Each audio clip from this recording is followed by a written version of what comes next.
မင်္ဂလာပါကြားတိုင်းပါအေးမင်္ဂလာပါနေကောင်းရနော်အခုမှတွေ့ရတာအေး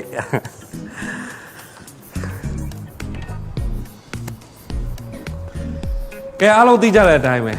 COVID-19 ရောဂါကကမ္ဘာနဲ့တဝက်ကူးစက်ပြန့်နှံ့နေပါတယ်ကျွန်တော်တို့အနေနဲ့မဲရုံဆိုင်ရာတင်နန်းမှာရောရွေးကောက်ပွဲနေ့တွေမှာပါအတက်နိုင်ဆုံးတာဝန်ရှိစွာနဲ့ဂီယူတစ်စိုက်လှုပ်ဆောင်ကြဖို့လိုပါတယ်ဒါကြောင့် UEC နဲ့ကျန်းမာရေးနဲ့အားကစားဝန်ကြီးဌာနထုတ်ပြန်ထားတဲ့ကြိုတင်ကာကွယ်လက်ညွှန်ချက်တွေအတိုင်းလိုက်နာဆောင်ရွက်ကြအောင်လားဗျာနော်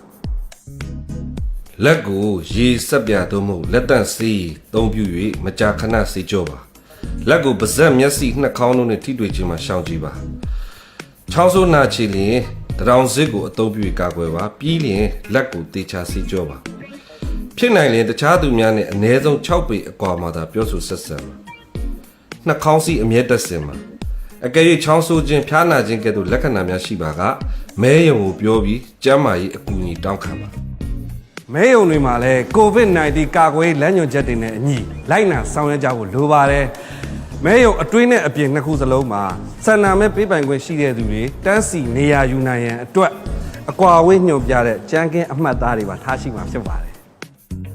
မဲရုံအတွင်းရှိနေကြမဲ့မဲရုံဝန်ထမ်းများရွေးကောက်ပွဲလေ့လာသူများပါတီကိုယ်စားလှယ်များနှင့်အခြားပုဂ္ဂိုလ်များတွင်ထိုင်ကုန်နေရာများကိုစနစ်တကျအကွာအဝေးဖြင့်စီစဉ်ထားရှိရပါမယ်လက်တန့်ဆေးရည်များတစ်ရှူးများနဲ့အခြားကာကွယ်ရေးပစ္စည်းများကိုမဲရုံအခင်းကျင်းတိုင်းစနစ်တကျထားရှိပြီးလက်လှမ်းမီအသုံးပြုနိုင်တဲ့အတွက်ပြင်ဆင်ထားရပါမယ်နောက်တစ်ချက်သတိထားရမှာကကျွန်တော်တို့တွေက COVID-19 ရောဂါတို့ကာကွယ်မှုတွေပြုလုပ်နေပေမဲ့လည်းမဲဆန္ဒရှင်များအနေနဲ့ရွေးကောက်ပွဲနေ့မှာအကူအညီလိုအပ်ကောင်းလိုအပ်နိုင်ပါတယ်နောက်လာမယ့်ဗီဒီယိုဖိုင်လေးမှာမတန်ဆွမ်းသူများမဲဆန္ဒရှင်မဲပေးခြင်းဆိုတဲ့အကြောင်းကိုဆက်လက်ပြီးတော့တင်ပြသွားမှာဖြစ်ပါတယ်ခင်ဗျာကဲမဲယုံဖွင့်လက်တဲ့အကြောင်းလေးစတင်လိုက်အောင်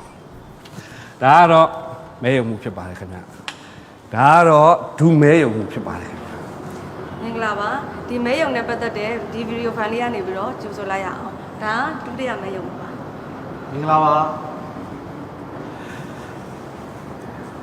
အဲ့တော့ဆရာမဒီမဲယုံပြင်ဆင်မှုလုပ်ငန်းမှာတာဝန်ယူကြီးကြပ်ရသူပေါ့ဟုတ်ကဲ့ပါဆရာ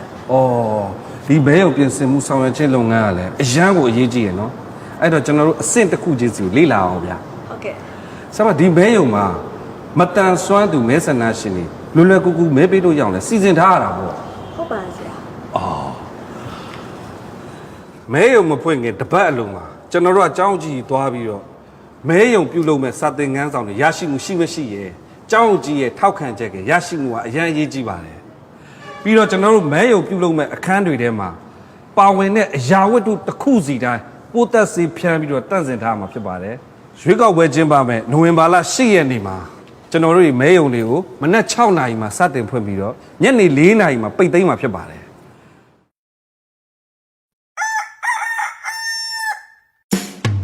မဲယုံကိုစနစ်တကျဖွင့်နိုင်မှုအတွက်မဲယုံဝန်ထမ်းတွေကမနက်4နာရီခွဲဒါမှမဟုတ်9နာရီမှာရောက်ရှိရမှာဖြစ်ပါတယ်မဲယုံမဖွင့်ခင်မှာအရေးကြီးတဲ့မဲယုံသုံးပစ္စည်းတွေကိုကျွန်တော်တို့ရှိမရှိကိုစစ်ဆေးရမှာဖြစ်ပါတယ်မဲယုံသုံးပစ္စည်းတွေအရန်ကိုများတဲ့အတွက်ကြောင့်မို့ဒီမှာမဲယုံသုံးလက်ဆွဲစာအုပ်မှာရှိတဲ့စစ်ဆေးရမယ့်အချက်ပုံစံအတိုင်းဟဲ့လားမဲယုံဆိုင်ရာတင်နန်းမှာရောရွေးကောက်ပွဲနေ့တွေမှာပါအကျွမ်းတော်ဝင်အသုံးပြုနိုင်အကောင်းဆုံးပါပဲဗျာဆမစောက်ပါကျွန်တော်တို့အလေးနက်ထားမယ့်အချက်တစ်ချက်ကမဲယုံတွေမှာမဲယုံသုံးပစ္စည်းတွေပြည့်စုံခြင်းမရှိဘူးဆိုလို့ရှိရင်ရက်ကွက်ကျွေးရအုပ်စုကော်မရှင်အဖွဲ့ခွဲထံမှာချက်ချင်းအသိပေးအကြောင်းကြားပြီးတော့လိုအပ်တဲ့အကူအညီတွေတောင်းခံရယူပါတေချာစေဖို့အတွက်ကမဲစည်းရင်းစစ်ဆေးမှုပုံစံကိုရယူပါပြီးတော့မဲယုံလုပ်ငန်းစဉ်တွေအတွက်ပုံစံကိုရယူပါအဲ့ဒီပုံစံကိုတေချာစစ်ဆေးပါပုံစံမပြည့်စုံဘူးဆိုလို့ရှိရင်ရက်ကွက်ကြေးရအုပ်စုကော်မရှင်အဖွဲ့ခွဲထံမှာချက်ချင်းအသိပေးအကြောင်းကြားပြီးတော့လိုအပ်တဲ့အကူအညီတွေတောင်းခံရယူပါခင်ဗျာဒါကတော့စစ်ဆေးရမယ့်စီးရင်စရာတွေပါမဲယုံလက်ဆွဲစာအုပ်မှာလည်းပါပါတယ်မဲယုံဆိုင်ရာတင်နန်းတက်တဲ့ခါမှာဒီစီးရင်စရာတွေကိုတိတိကျကျရရှိထားဖို့လိုပါတယ်ရက်ကြေးအုပ်စုကော်မရှင်အဖွဲ့ခွဲကနေပြီးတော့ဘယ်လိုမဲယုံသုံးပစ္စည်းကိုလွှဲပြောင်းရရုံလဲဆိုတာစက်ကြည့်ကြအောင်ဗျာဟုတ်ကဲ့ကျမတို့အရေးကြီးဆုံးဖြစ်တဲ့မဲဆန္ဒရှင်စည်းရင်ကိုအရင်ဆုံးစလိုက်ကြအောင်ဆရာ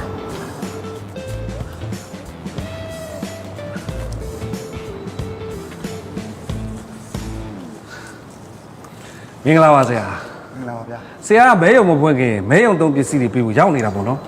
ဟုတ်ပါတယ်ကျွန်တော်စောကြီးတွေကရောက်နေတာပါစောစောရောက်တော့မဲယုံမှုနဲ့မဲယုံဖွက်သားတွေကိုညီလို့ရပါဗျာမနက်6နာရီဆိုတာနဲ့မဲယုံအစင်သစ်ဖွင့်လို့ရအောင်လို့ပါ မဲယုံမှုနေတဲ့မဲဆန္ဒရှင်စီရင်ကိုရက်ကျေးကော်မရှင်အဖွဲ့ထံကနေပြီးလွှဲပြောင်းပြီးတော့ရယူပါအရေးကြီးပါတယ်မဲဆန္ဒရှင်စီရင်ကတော့ပြည်သူ့လွှတ်တော်အမျိုးသားလွှတ်တော်တိုင်းဒေသကြီးပြည်နယ်လွှတ်တော်တို့အတွက်ပုံစံ1မဲဆန္ဒစီရင်2စုံတိုင်းသားလူမျိုးကိုယ်စားလှယ်လောင်းများအတွက်ပုံစံ1ကကြီး2စုံတို့ဖြစ်ပါတယ်ခင်ဗျရက်ကျေးကော်မရှင်အဖွဲ့ကနေပြီးတော့ပုံစံ73 4ဆောင်ကိုမဲယုံမှုကိုလွှဲပြောင်းပေးမှာဖြစ်ပါတယ်မဲယုံမှုကလက်မှတ်ထိုးပြီးတော့တေချာလက်ခံရရှိဖို့အရေးကြီးပါတယ်ခင်ဗျ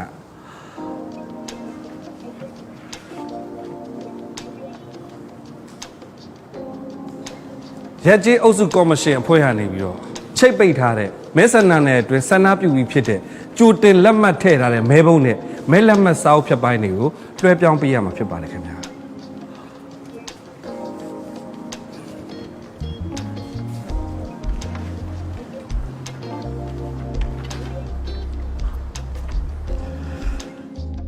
ပုံစံ73ရမဲဆန္ဒအတွင်ကြိုတင်မဲပေးသူမဲဆန္ဒရှင်များရဲ့အမည်ကိုတိတာထင်ရှားစေဖို့မဲစည်းရင်မှာမြင်တာထားမှာဖြစ်ပါတယ် ကျွန်တော်တို့ရက်ကျေးတာဝန်ရှိသူအနေနဲ့မဲစင်းပေါ်မှာမဲဆန္ဒနဲ့ပြင်ပနဲ့မဲဆန္ဒနဲ့အတွင်းကြိုတင်ဆန္ဒပြုမဲပေးပြီးသားသူများရဲ့အမည်စင်းကိုအလွယ်တကူသိရှိနိုင်ရန်အတွက်မဲစင်းမှာမှင်နေသားပြီးဖော်ပြထားပါတယ်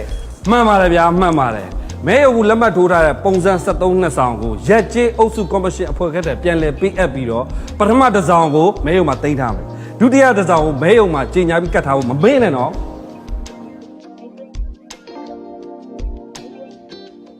မဲယုံမှုဟာမဲလက်မှတ်စာအုပ်တွေကိုရက်ကြီးအုပ်စုကော်မရှင်အဖွဲ့ကနေပုံစံ7-ခခွေးကိုလက်မှတ်ရေးထိုးပြီးရယူရမှာဖြစ်ပါတယ်။အဲ့လိုရယူတဲ့နေရာမှာလဲဆန္ဒမဲလက်မှတ်စာအုပ်အရေးအတွက်နဲ့မဲစင်းပါမဲဆန္ဒရှင်ဦးရေစည်ရင်ကိုင်းညီမှုရှိမရှိစစ်ဆေးဖို့လိုအပ်ပါမယ်။အဲ့ဒါတွေအားလုံးပြီးတာနဲ့မဲယုံမှုကရယူထားတဲ့မဲစင်းတစ်စုံစီကိုမဲစင်းစစ်ဆေးသူများထံလွှတ်တော်အလိုက်နောက်ဆက်တွဲပုံစံခခွေးမှာလက်မှတ်ရေးထိုးပြီးလွှဲပေးမှာဖြစ်ပါတယ်။မဲစင်းစစ်ဆေးသူများကလွှတ်တော်အသီးသီးတွေမဲလက်မှတ်စာရွက်များနဲ့မဲလက်မှတ်စာအုပ်များကိုပြည့်စုံမှုရှိမရှိရေးတွက်ပြီးပုံစံ7မှာရေးသွင်းမှတ်သားထားပါမယ်။အခုဆိုရင်မဲယုံမှုဟာဆန္ဒမဲလက်မှတ်တွေပေါ်မှာဆန္ဒမဲပေးမဲ့မဲဆန္ဒရှင်ဥယျာဉ်ပေါ်မူတည်ပြီးတော့ကြိုတင်လက်မှတ်ထိုးထားမှာဖြစ်ပါတယ်အဲ့ဒါအရေးကြီးတော့အချက်ပါမဲယုံမှုလက်မှတ်မထိုးထားတဲ့လက်မှတ်ကပယ်မဲဖြစ်တတ်မှတ်မှာဖြစ်ပါတယ် လက်မှတ်ထိုးပြီးသွားပြီဆိုရင်တော့မဲလက်မှတ်စာအုပ်တွေကိုနောက်ဆက်တွဲပုံစံ8မှာဖြည့်ဆွတ်ပြီးလွှတ်တော်အသီးသီးတွေဆန္ဒမဲလက်မှတ်ထုတ်ပေးမဲ့သူများကိုပေးအပ်လို့ရပြီဖြစ်ပါတယ် ဟိုးမဲဆန္ဒရှင်များကိုဆန္ဒမဲလက်မှတ်ထုတ်မပေးခင်ဆန္ဒမဲလက်မှတ်ပေါ်မှာမဲယုံမှုလက်မှတ်ပါစစ်ဆေးပေးနော်မဲယုံမှုလက်မှတ်ပါပယ်မဲဖြစ်မှာအဲ့ဒါကြောင့်မကြာခဏပုံမှန်စစ်ဆေးပေးမှတော့ကားကြမယ်ရိုက်လိုက်ပါအားလုံးသိကြတဲ့အတိုင်းပဲရွေးကောက်ပွဲနေ့မှာကိုယ်စားလှယ်လောင်းတွေမဲယုံကိုယ်စားလှယ်တွေအကူကိုယ်စားလှယ်တွေအားလုံးရောက်ရှိနေမှာဖြစ်ပါတယ်သူတို့တွေကရွေးကောက်ပွဲနေ့ဖြစ်တဲ့အတွက်စိတ်အားထက်သန်စွာနဲ့စောစည်းစွာရောက်ရှိနေမှာဖြစ်ပါတယ်ခင်ဗျကိုယ်စားလှယ်ခန့်စာပုံစံ8မှာမဲယုံမူကိုယ်စားလှယ်အကူကိုယ်စားလှယ်အားလုံးလက်မှတ်ထိုးရမှာဖြစ်ပါတယ်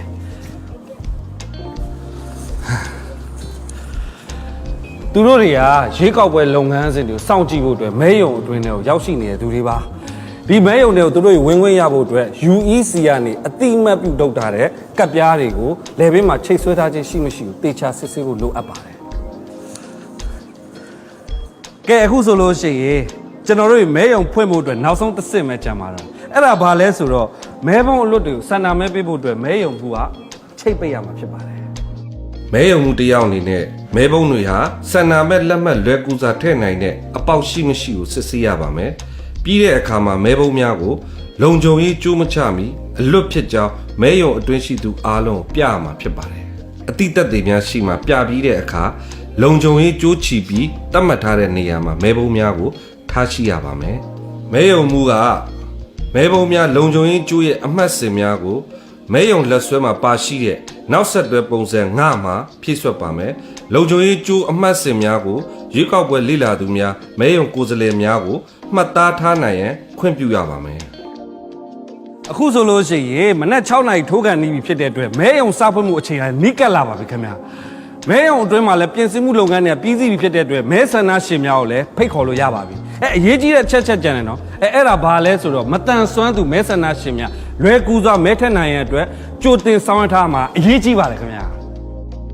ဒုမဲယုံမှုကတော့ဆန္ဒပြုကံမှာအသုံးပြုမဲ့ဒဇက်တုံးတွေကိုအလုံးလောက်ရှိမရှိဆန္ဒပြုကံအနောက်ဘက်မှာမြင်သာတဲ့အကောင်ကြီးကနေစောင့်ကြည့်ပေးနိုင်တော့အကောင်းဆုံးပါပဲဆန္ဒပြုကံတစ်ခုမှာဆန္ဒပြုဒဇက်တုံးတစ်ခုရှိရမယ်တတိထားမဲ့အချက်ကတော့ဆန္ဒပြုဒဇက်တုံးတွေဟာမှင်လုံလောက်မှုရှိမရှိနဲ့ကောင်းစွာအလုံးမလုံးကိုမဲပေးစဉ်လုပ်ငန်းတစ်လျှောက်လုံးမှာစစ်ဆေးဖို့လိုပါတယ်လိုအပ်ပါကအစ်စ်လဲနိုင်တယ်တဏှာရီချတစ်ခါစစ်ဆေးပြီးရတော့အကောင်းဆုံးပဲ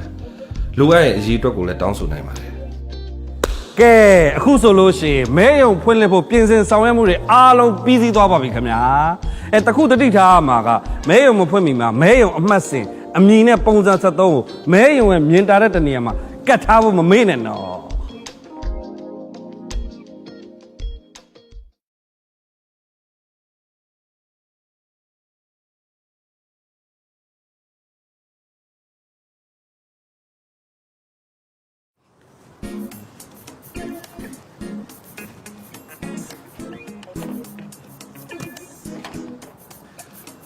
တာမန်အားဖြင့်မဲယုံတယုံမှာမဲယုံဝင်တဲ့အဖွဲ့ဝင်10ဦးရှိတယ်သူတို့တွေကတာဝန်6ခုထမ်းဆောင်မှာဖြစ်ပါတယ်နံပါတ်1မဲယုံမှုနံပါတ်2ဒုမဲယုံမှုနံပါတ်3မဲစင်းစစ်ဆေးသူအနည်းဆုံး3ဦးနံပါတ်4မဲလက်မှတ်ထုတ်ပေးသူအနည်းဆုံး3ဦးနံပါတ်5မဲယုံလုံခြုံရေးနံပါတ်6ပင်တို့သူတို့ဖြစ်ပါတယ်မဲစင်းမှာမဲဆန္ဒရှင်1000ထက်ပိုလို့ရှိရင်မဲစင်းစစ်ဆေးသူနဲ့မဲလက်မှတ်ထုတ်ပေးသူတိုးချဲ့ပြီးခံထားနိုင်တယ်ကဲအဲ့တော့ကျွန်တော်မဲယုံဝင်တဲ့တဦးချင်းစီတာဝန်ဘာတွေများလဲဒီမဲယုံလက်ဆက်စာအုပ်မှာမဲယုံဝင်တဲ့တဦးချင်းစီတာဝန်တွေကိုအသေးစိတ်ဖော်ပြထားတဲ့အပြင်မဲယုံဝင်တဲ့တဦးချင်းစီတာဝန်ကိုလိုက်ပြီးတော့လေ့လာကြအောင်ဗျာနော်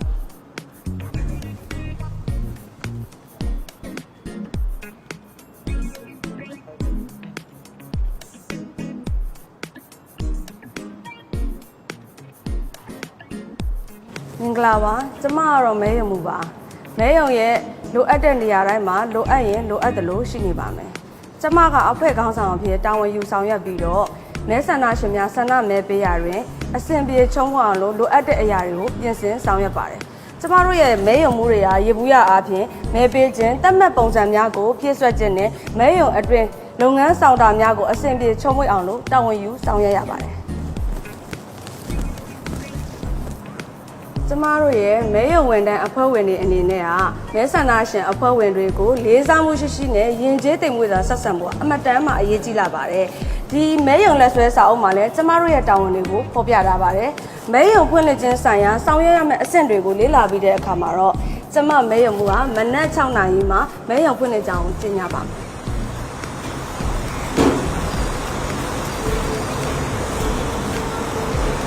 မဲယုံဖွင့်လှစ်ကြောင်းကြေညာပါတယ်မဲယုံစောက်ဖွင့်တာနဲ့လုပ်ငန်းစဉ်တွေအဆင်ပြေချုံးမွေ့အောင်ကျမတို့ကဆောင်ရွက်ရပါမယ်။အကူအညီလိုအပ်တဲ့မဲဆန္ဒရှင်တွေကိုလိုအပ်တဲ့အကူအညီများပေးပါမယ်။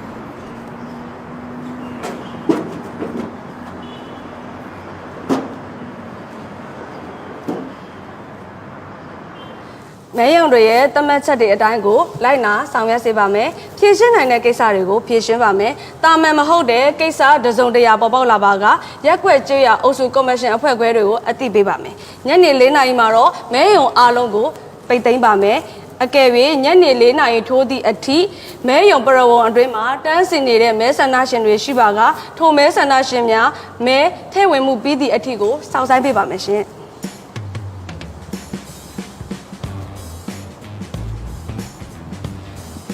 နောက်ဆုံးအနေနဲ့ကျမရဲ့မဲယုံမှာ COVID-19 ဘေးကင်းလုံခြုံမှုဆိုင်ရာသတ်မှတ်ချက်တွေကိုတင်းတင်းကြပ်ကြပ်ဆောင်ရွက်စေပါမယ်။မဲယုံပိတ်သိမ်းပြီးတဲ့အခါမှာတော့မဲရည်အတွက်ချင်းကိုစတင်ပါမယ်။ဆိုလိုတာကမဲရည်အတွက်ချင်းပုံစံ16နဲ့လိုအပ်ပါကပုံစံ16ကကြီးကိုဖြည့်ပါမယ်။ဖြည့်ပြီးလို့ရှိရင်မဲယုံတွေမှာကတ်ထားဖော်ပြပါမယ်။အဲ့ဒါပြီးလို့ရှိရင်ကျမကထိခိုက်ခံနိုင်တဲ့ပစ္စည်းများကိုရက်ွက်ကျွေးရအုပ်စုရွေးကောက်ပွဲကော်မရှင်အဖွဲ့ခွဲရုံးကိုပြန်လည်အနှံခြင်းနဲ့ထိခိုက်မခံနိုင်တဲ့ပစ္စည်းများနဲ့မဲရလက်တွေကိုမြို့နယ်ရွေးကောက်ပွဲကော်မရှင်အဖွဲ့ခွဲရုံးကိုပို့ဆောင်ခြင်းတွေကိုကြီးကြပ်ပါမယ်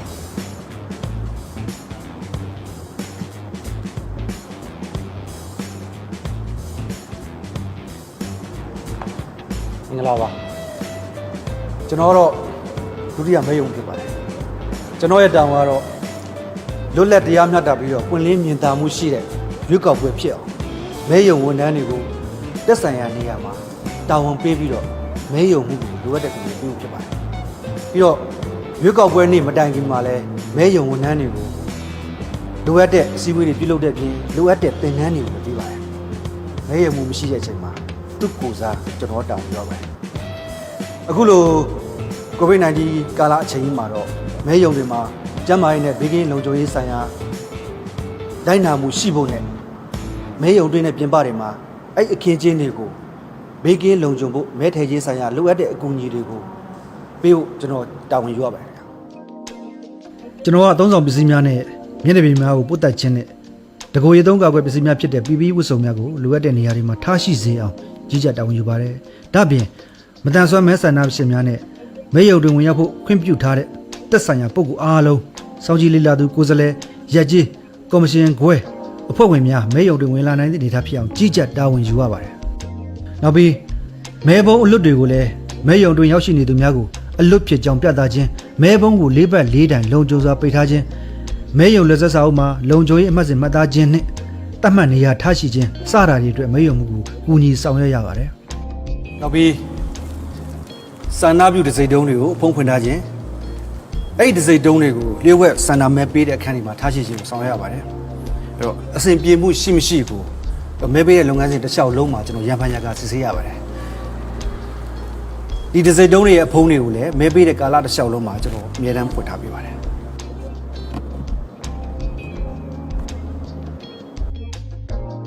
မဲဆန္ဒရှင်များလက်သန်းမှင်တိုပြီးမှသာမဲယုံကထွက်ခွာခြင်းပြုမပြုကိုလည်းကျွန်တော်ရန်ဖန်ရကစစ်ဆေးပါတယ်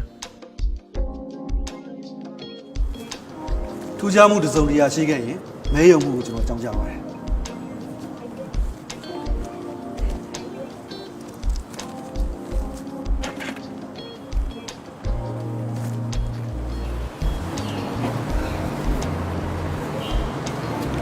မင်္ဂလာပါကျွန်တော်ကမဲယုံလုံခြုံရေးပါမဲယုံဝင်သွားမှာရသောအဖြစ်မဲယုံဝင်သွားမှာတာဝန်ကျပါတယ်ရွေးကောက်ပွဲကျင်းပမယ့်နေ့မှာကျွန်တော်ကမဲယုံအပြင်မှာစနစ်ကျတန်းစီဖို့ကျွန်တော်ဆောင်ရွက်မှာဖြစ်ပါတယ်ပြီးတော့ကုညီလိုအပ်တဲ့မတန်ဆွမ်းမဲဆန္ဒရှင်တွေကိုမဲယုံတွေကိုဦးစားပေးဝင်ရောက်နိုင်အောင်ကျွန်တော်ကုညီဆောင်ရွက်ပေးမှာဖြစ်ပါတယ်ပြီးတော့မဲလာပေးမယ်မဲဆန္ဒရှင်တွေကိုဘယ်ဘက်လက်သားမှာမင်းစွန်းထင်းမှုရှိမရှိပြီးတော့နှာခေါင်းစည်းတက်စင်ထားခြင်းရှိမရှိနဲ့လက်တန့်စင်ပြီးမှသာကျွန်တော်မဲယုံတွေကိုဝင်ရောက်စေမှာဖြစ်ပါတယ်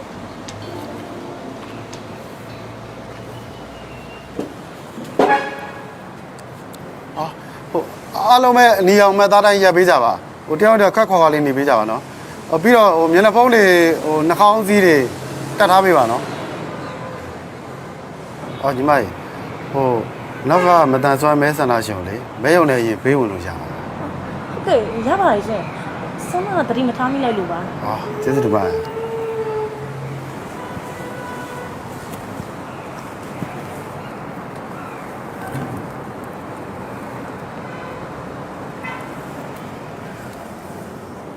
ကိုပူချိန်လေးတိုင်းမယ်နော်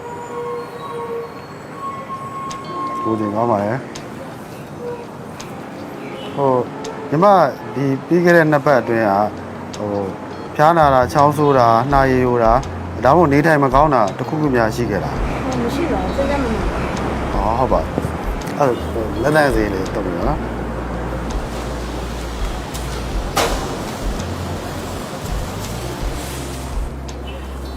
နားလေးကိုပူချိန်လေးတိုက်မယ်နော်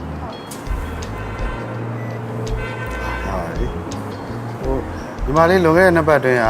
ဖျားနာတာနှာရည်ယိုတာချောင်းဆိုးတာနေထိုင်မကောင်းတာတခုခုများရှိခဲ့လား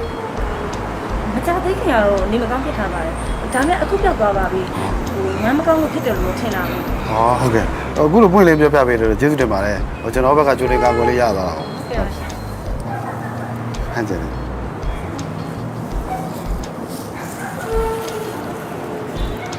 ပြေးလိုက်လေးစုပြပါနော်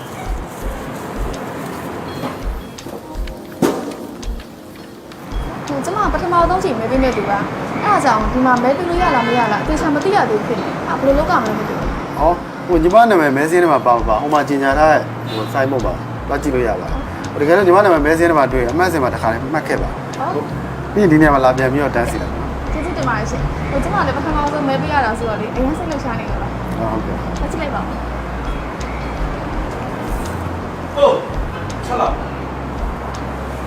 ဟုတ်ကဲ့ ဟုတ်ကျွန်တော်ဒီမဲုံနဲ့ဝင် COVID-19 ကကူးစက်နိုင်မှာပါခင်ဗျာစိုးရင်လို့ပါ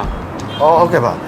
ကိုတို့အခုလို့စိုးရင်မယ်ဆိုတာကျွန်တော်နားလည်ပါတယ်အဲ့လောက်ကြီးလည်းမစိုးရင်ပါနဲ့ကျွန်တော်တို့ဒီမဲယုံထဲမှာကျွန်တော်ကြိုးလေးကာဝယ်မှုတွေလုပ်ထားပါတယ်ကျွန်တော်ပိုးသက်စီဖြန်းတာတို့ဒီမဲယုံထဲမှာရှိတဲ့လူတွေအားလုံးညနေဖုံးကာပါသုံးတာနှာခေါင်းစီတက်တာပြီးတော့လက်သက်စီသုံးလာကျွန်တော်အားလုံးပြီးတော့ကျွန်တော်ဒီအပြင်မှာတန်းစီတာလည်းကျွန်တော်ကျွန်တော်ခက်ခွာတန်းစီစီတာမျိုးကျွန်တော်အဲ့အမျိုးတွေကျွန်တော်စနစ်ကျလုပ်ထားပါတယ်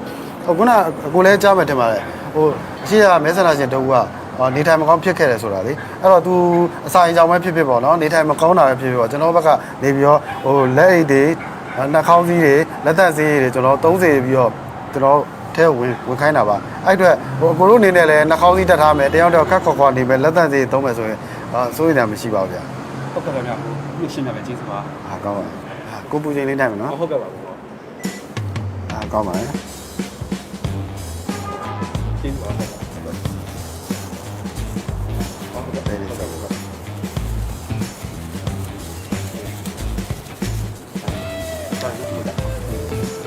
ဘာလို့တော့ဟာတော့ကနတ်ကြီးပဲမဟုတ်လေဟုတ်အဖျားတိုက်အောင်မယ်ခဏလေး စိတ်မရှိပါနဲ့ဗျာ ရ မဲပေးခွင့်ရလို့ပြောနေတာဗျာ ဟုတ်ကဲ့ပါကောင်းတယ်ဗျကောင်းတယ်လက်ဖက်သေးလေးတော့ဟိုညီမလေးတို့ဟိုဓာတ်ပုံလေးဗီဒီယိုရိုက်နေရတာဟိုညီမလေးတို့ဒီမဲယုံလာရောက်လေးလာတာကိုတော့ကြိုးဆိုပါတယ်ဒါပေမဲ့ဒီမဲယုံထဲမှာဆိုရင်တော့ဓာတ်ပုံလေးဗီဒီယိုတွေမရိုက်ဖို့တားမြစ်ထားရနော်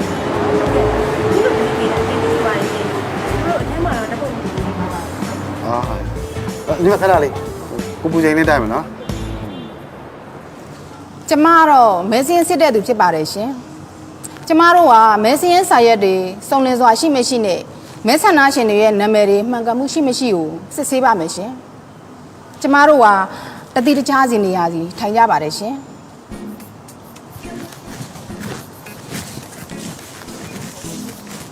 ကျမတော့ပြည်သူ့လွှတ်တော်မဲစင်းကိုစစ်ဆေးတဲ့သူဖြစ်ပါတယ်ရှင်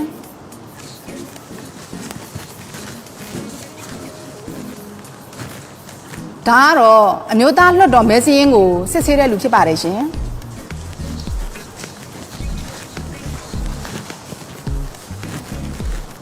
ဒါကတော့တိုင်းဒေသကြီးပြည်သူ့လွှတ်တော်မဲစင်းကိုစစ်ဆေးတဲ့သူဖြစ်ပါတယ်ရှင်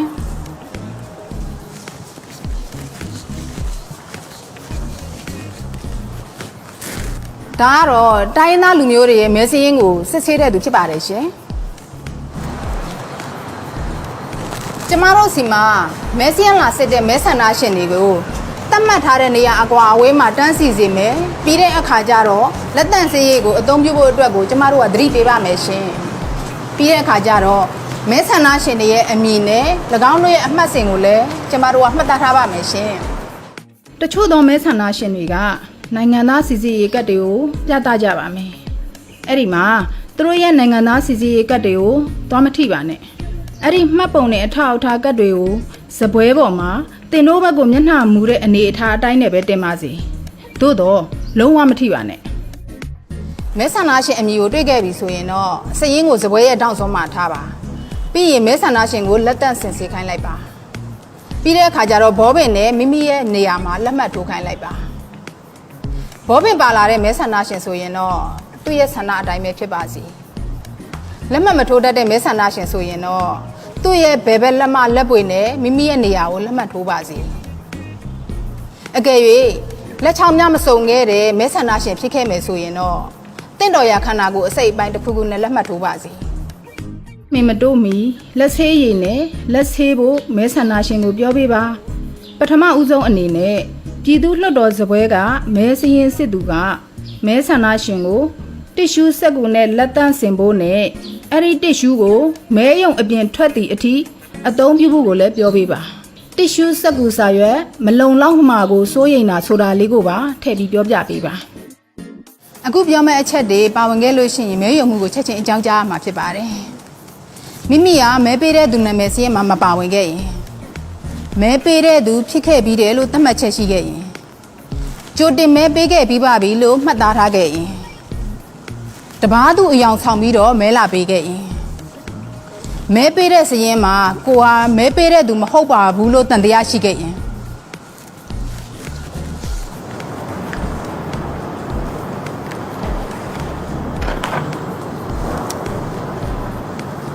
မင်္ဂလာပါရှင်ကျမကတော့မဲလက်မှတ်ထုတ်ပေးမယ်သူပါ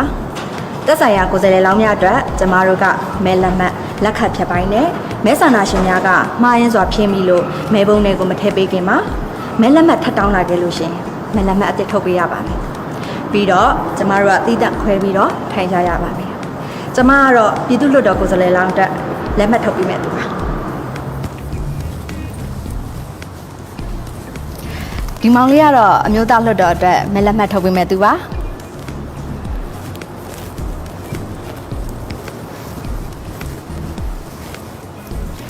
ဒီအန်တီကတော့တိုင်းဒေသကြီးနဲ့ပြည်နယ်အတွက်မဲလက်မှတ်ထုတ်ပေးမယ်သူပါရှင်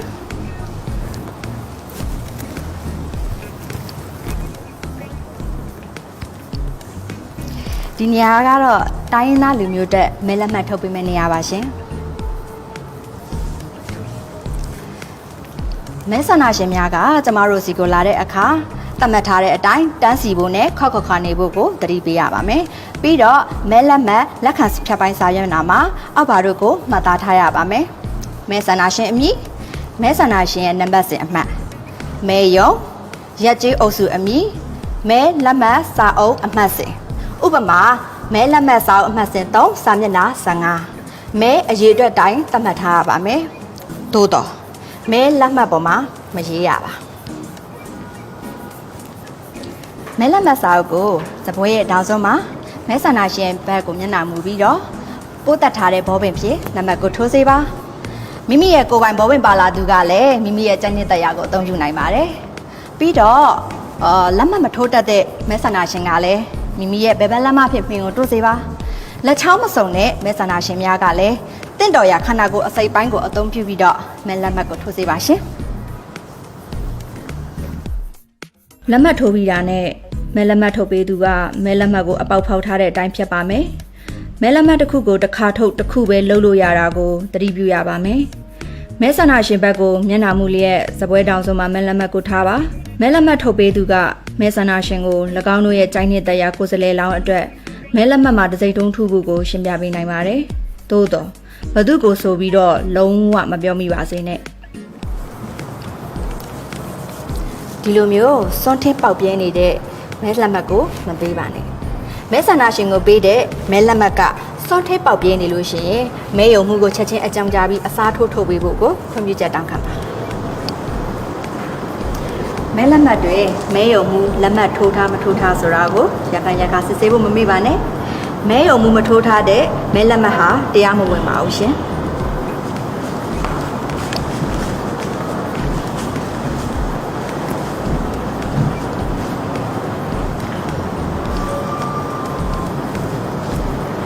မင်္ဂလာပါကျမကမင်းတို့သူပါမဲရုံအချွတ်နောက်ဆုံးနေရာမှာထိုင်ပါတယ်ကျမကမဲဆန္ဒရှင်တွေကိုသူတို့ရဲ့ဘယ်ဘက်လက်တန်းမှမတို့ခင်မှာလက်တန်းစဉ်စေးရည်နဲ့လက်စေးပြီး6တွေ့သည့်ထိဆောင်မှုတတိပေးပါရယ်မဲဆန္ဒရှင်အားလုံးကကျမစီမှာမှင်တို့ပြီးပြီဆိုရင်တော့သူတို့ဆန္ဒမဲပေးပြီးပြီဖြစ်လို့ကျမကဂုဏ်ယူနေမှာဖြစ်ပါတယ်မှင်တို့သူတအူးအနေနဲ့မှင်ဘူးထဲမှာမှင်ရရှိမရှိမကြာခဏစစ်ဆေးရပါမယ်မှင်ဘူးကိုလည်း45မိနစ်တစ်ချိန်လှုပ်ခါပေးဖို့မမေ့ပါနဲ့မင်းဖိတ်စင်အောင်တတိထားဖို့တော့ဂရုစိုက်ပါကျမတို့မင်းတို့သူတွေစီကိုမဲဆန္ဒရှင်တွေရောက်လာပြီဆိုရင်၎င်းတို့ကိုသတ်မှတ်ထားတဲ့အကွာဝေးတိုင်နေဖို့နဲ့သတ်မှတ်အကွာဝေးကနေမင်းတို့ဖို့ကိုတတိပေးပါမဲဆန္ဒရှင်ကမှင်ဘူးရဲကိုဘယ်ဘက်လက်တန်းမထည့်ခင်မှာလက်တန်းစဉ်စေးရည်နဲ့လက်စေးပြီး6တွေ့အောင်စက္ကန့်30ဆောင်းဖို့တတိပေးပါအခုဆိုရင်မဲဆန္ဒရှင်ကသူ့ရဲ့ဘယ်ဘက်လက်တန်းကိုမှင်ဘူးရဲကိုထည့်နိုင်ပါပြီမှင်တို့နေချိန်တွင်းမှာမှင်ဘူးကိုမကင်မိစေဖို့တတိပေးပါသူ့မှာဘယ်ဘက်လက်တန်းမရှိဘူးဆိုရင်တော့ညာဘက်လက်တန်းနဲ့မှင်တို့လို့ရပါတယ်ဘယ်ရောညာရောလက်တန်းမရှိဘူးဆိုရင်တော့လက်တန်းနဲ့အနီးဆက်ဆုံးလက်ချောင်းနဲ့မှင်တို့လို့ရပါတယ် ခုဆိုရင်မဲဆန္ဒထည့်ဝင်ခြင်းအားလုံးပြီးဆုံးသွားပြီဖြစ်လို့မဲဆန္ဒရှင်ကမဲရုံပြင်ကိုထွက်လို့ရပါပြီမဲရုံပြင်မထွက်ခင်မှာစက်ကူတစ်ရှူစာရွက်တွေကိုသတ်မှတ်ထားတဲ့အမှိုက်ပုံတွေကိုစနစ်တကျဆုံးဖြတ်ဖို့မမေ့ပါနဲ့မဲရုံအတွင်းမဲလာပေးသူနေပါနေတဲ့အချိန်မှာမှင်ဘူးကိုဖုံးပိတ်ထားဖို့မမေ့ပါနဲ့ဒါမှမှင်မချောက်သိမ့်မှာဖြစ်ပါတယ်ပြီးတော့ဘယ်ဘက်လက်တံမှင်မတို့ထားရဲ့မိသည့်မဲဆန္ဒရှင်ကိုမှမဲရုံအပြင်ကိုပေးမထွက်ပါနဲ့ရှင်အဲ့တော့အခုရှင်းပြသွားတဲ့သူတွေအားလုံးကမဲရုံဝင်တဲ့အဖွဲ့ဝင်တွေဖြစ်ပါတယ်သူတို့တွေဟာရွေးကောက်ပွဲကျင်းပတဲ့နေ့မှာအရေးကြီးတဲ့ကဏ္ဍအသီးသီးကနေပြီးတာဝန်ထမ်းဆောင်မှာဖြစ်ပါတယ်ခင်ဗျမဲရုံလက်ဆွဲစာအုပ်ကိုကောင်းမွန်စွာလေ့လာပြီးတော့သူတို့ရဲ့တာဝန်နဲ့ဝတ္တရားအသီးသီးကိုနားလေသဘောပေါက်ဖို့အင်မတန်မှအရေးကြီးပါတယ်ဗျာ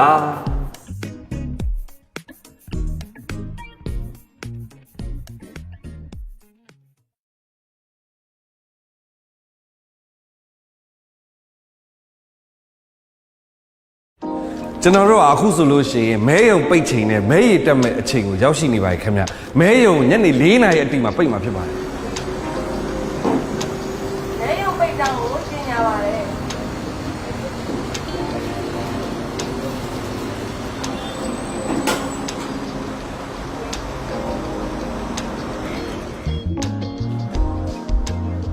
ယခုအခါမဲရုံအဖွဲ့သည်မဲများကိုစတင်ရေးတွက်တော့မှာဖြစ်ပါတယ်ခင်ဗျ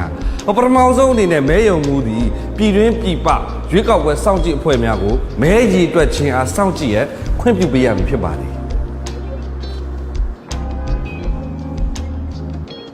မဲရုံမူကလက်မှတ်ထိုးထားတဲ့မဲများကိုရေးတွက်ပြီးတော့အသုံးမပြုရသေးတဲ့မဲလက်မှတ်များကိုထိတ်ဆုံးကနေအောက်ဆုံးထိကြက်ချီခဲ့ပြီးပယ်ဖျက်ရမယ်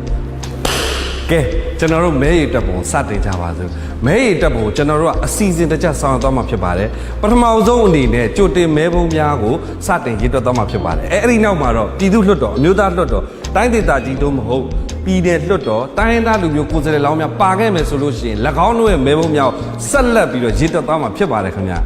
ဒုမဲယုံမူဟာဆိုလို့ရှိရင်လွှတ်တော်ကိုယ်စားလှယ်လောင်းတယောက်စီရဲ့ခိုင်လုံမဲများအတွက်တာလီတင်ပုံးနဲ့ပယ်မဲများအတွက်တာလီတင်ပုံးကိုပြသထားရမှာဖြစ်ပါတယ်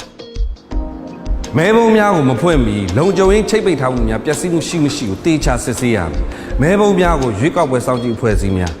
မျက်မြင်သက်သေများလေးလာစောင့်ကြည့်သူများရှိမှဖွင့်ပေးရမယ်။လုံဆောင်ချက်အားလုံးတို့သည်ရွေးကောက်ပွဲစောင့်ကြည့်အဖွဲ့အစည်းများမရှိရင်လည်းအခြားမျက်မြင်သက်သေများရှိတွင်တေချာစွာပြုလုပ်ရမယ်။တကယ်လို့မျက်မြင်သက်သေများမရှိဘူးဆိုရင်လည်းမဲရည်တွက်မှုမကြန့်ကြာစေရပါ။မဲပုံးများကိုဖွင့်ရင်ချိတ်ပိတ်ထားခြင်းကိုဖျက်ပါဒါမှမဟုတ်ကကြီးချင်းညှက်ပါကိုယ်စားလှယ်လောင်းများအတွက်ကြိုတင်မဲပေးထားသောပုံများကိုစတင်ကြည့်ရှုကြပါစို့လွှတ်တော်လိုက်ကြိုတင်ဆန္ဒမဲလက်မှတ်စာအိမ်များဖွင့်ဖောက်တဲ့အခါမှာမဲလက်မှတ်များထိခိုက်မှုမရှိစေဘူးအထူးသတိပြုရမယ်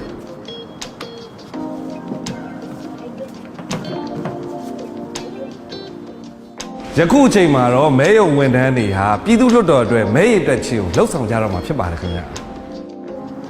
ပြည်သူ့လွှတ်တော်ကိုယ်စားလှယ်ဆန္ဒမဲဖြစ်ပါတယ်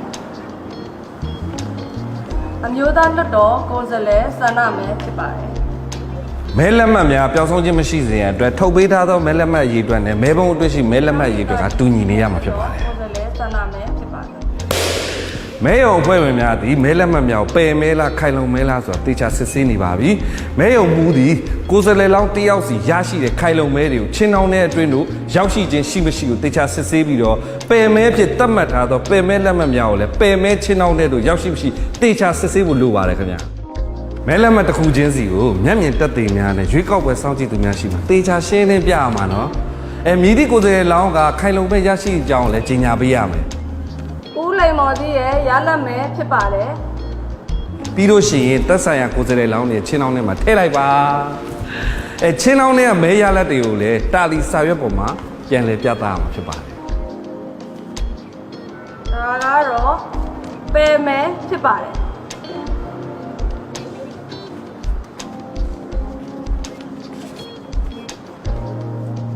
ကိုယ်စားလှယ်လောင်းများရရှိတဲ့ခိုင်လုံမဲတွေကို10ရွက်စီတေခွင်းနဲ့ထုတ်ပိုးထားမှာဖြစ်ပါတယ်။ချင်းလဲရှိကိုယ်စားလှယ်လောင်းများရရှိတဲ့မဲရည်အတွက်နဲ့တာလီစာရွက်ပေါ်မှာမှတ်သားထားတဲ့မဲရည်တက်ကတူညီမှုရှိနေရမှာဖြစ်ပါတယ်။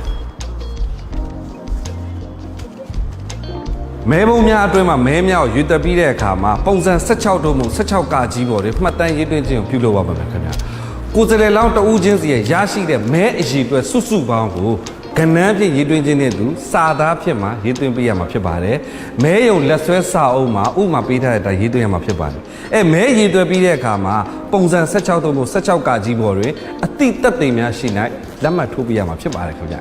မဲယုံမူအပါအဝင်မဲယုံဝန်ထမ်း4ဦးမဲယုံကိုယ်စလဲတို့မဟုတ်အခုကိုယ်စလဲ4ဦးမျက်မြင်သက်သေ4ဦးတို့ဖြစ်ပါတယ်အကယ်၍များမဲယုံကိုယ်စလဲအခုကိုယ်စလဲမရှိခဲ့ဘူးဆိုရင်လည်းပုံစံ16ကကြီးပေါ်ရေးထိုးထားတဲ့လက်မှတ်ကဆက်လက်ပြီးတော့ခိုင်လုံမှုရှိနေမှာဖြစ်ပါတယ်မဲရည်အတွက်ပြီးနောက်ပုံစံ16နဲ့ပုံစံ16ကကြီးကိုမဲယုံနဲ့ကတ်ထားမှာဖြစ်ပါတယ်မဲရည်အတွက်မှုအားလုံးပြီးဆုံးသွားပြီဆိုတာနဲ့ထုတ်ပိုးခြင်းနဲ့ပေးပို့ခြင်းပုံစံကိုမဲယုံလက်ဆွဲစာအုပ်ရဲ့လမ်းညွှန်မှုအတိုင်းဆောင်ရွက်သွားမှာဖြစ်ပါတယ်ခင်ဗျအခုချိန်မှာမဲရည်အတွက်ချင်းနဲ့မဲယုံပိတ်ချင်းဗီဒီယိုသင်တန်းအောင်မြင်စွာပြီးဆုံးသွားပါပြီခင်ဗျာ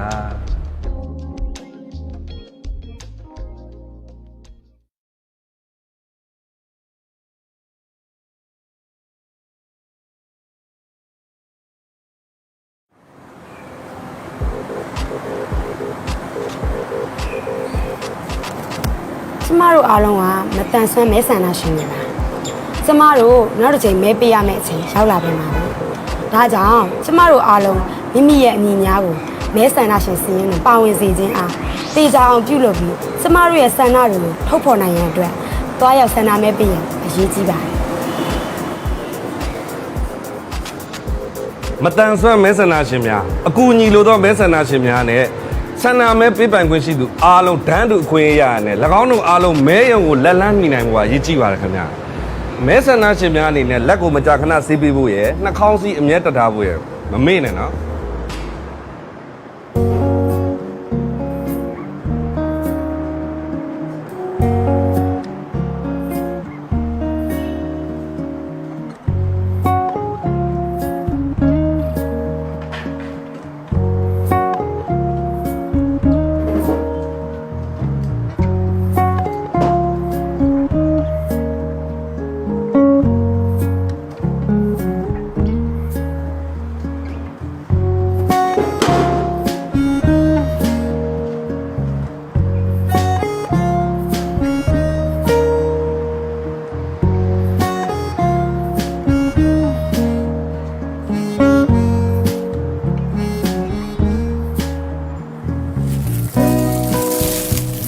မဲယုံများသည်အသက်အရွယ်ကြီးသောသူများနှင့်အတန်ဆွမ်းသူများကဲ့သို့သွာလာလှုပ်ရှားရန်အခက်အခဲရှိသူများအတွက်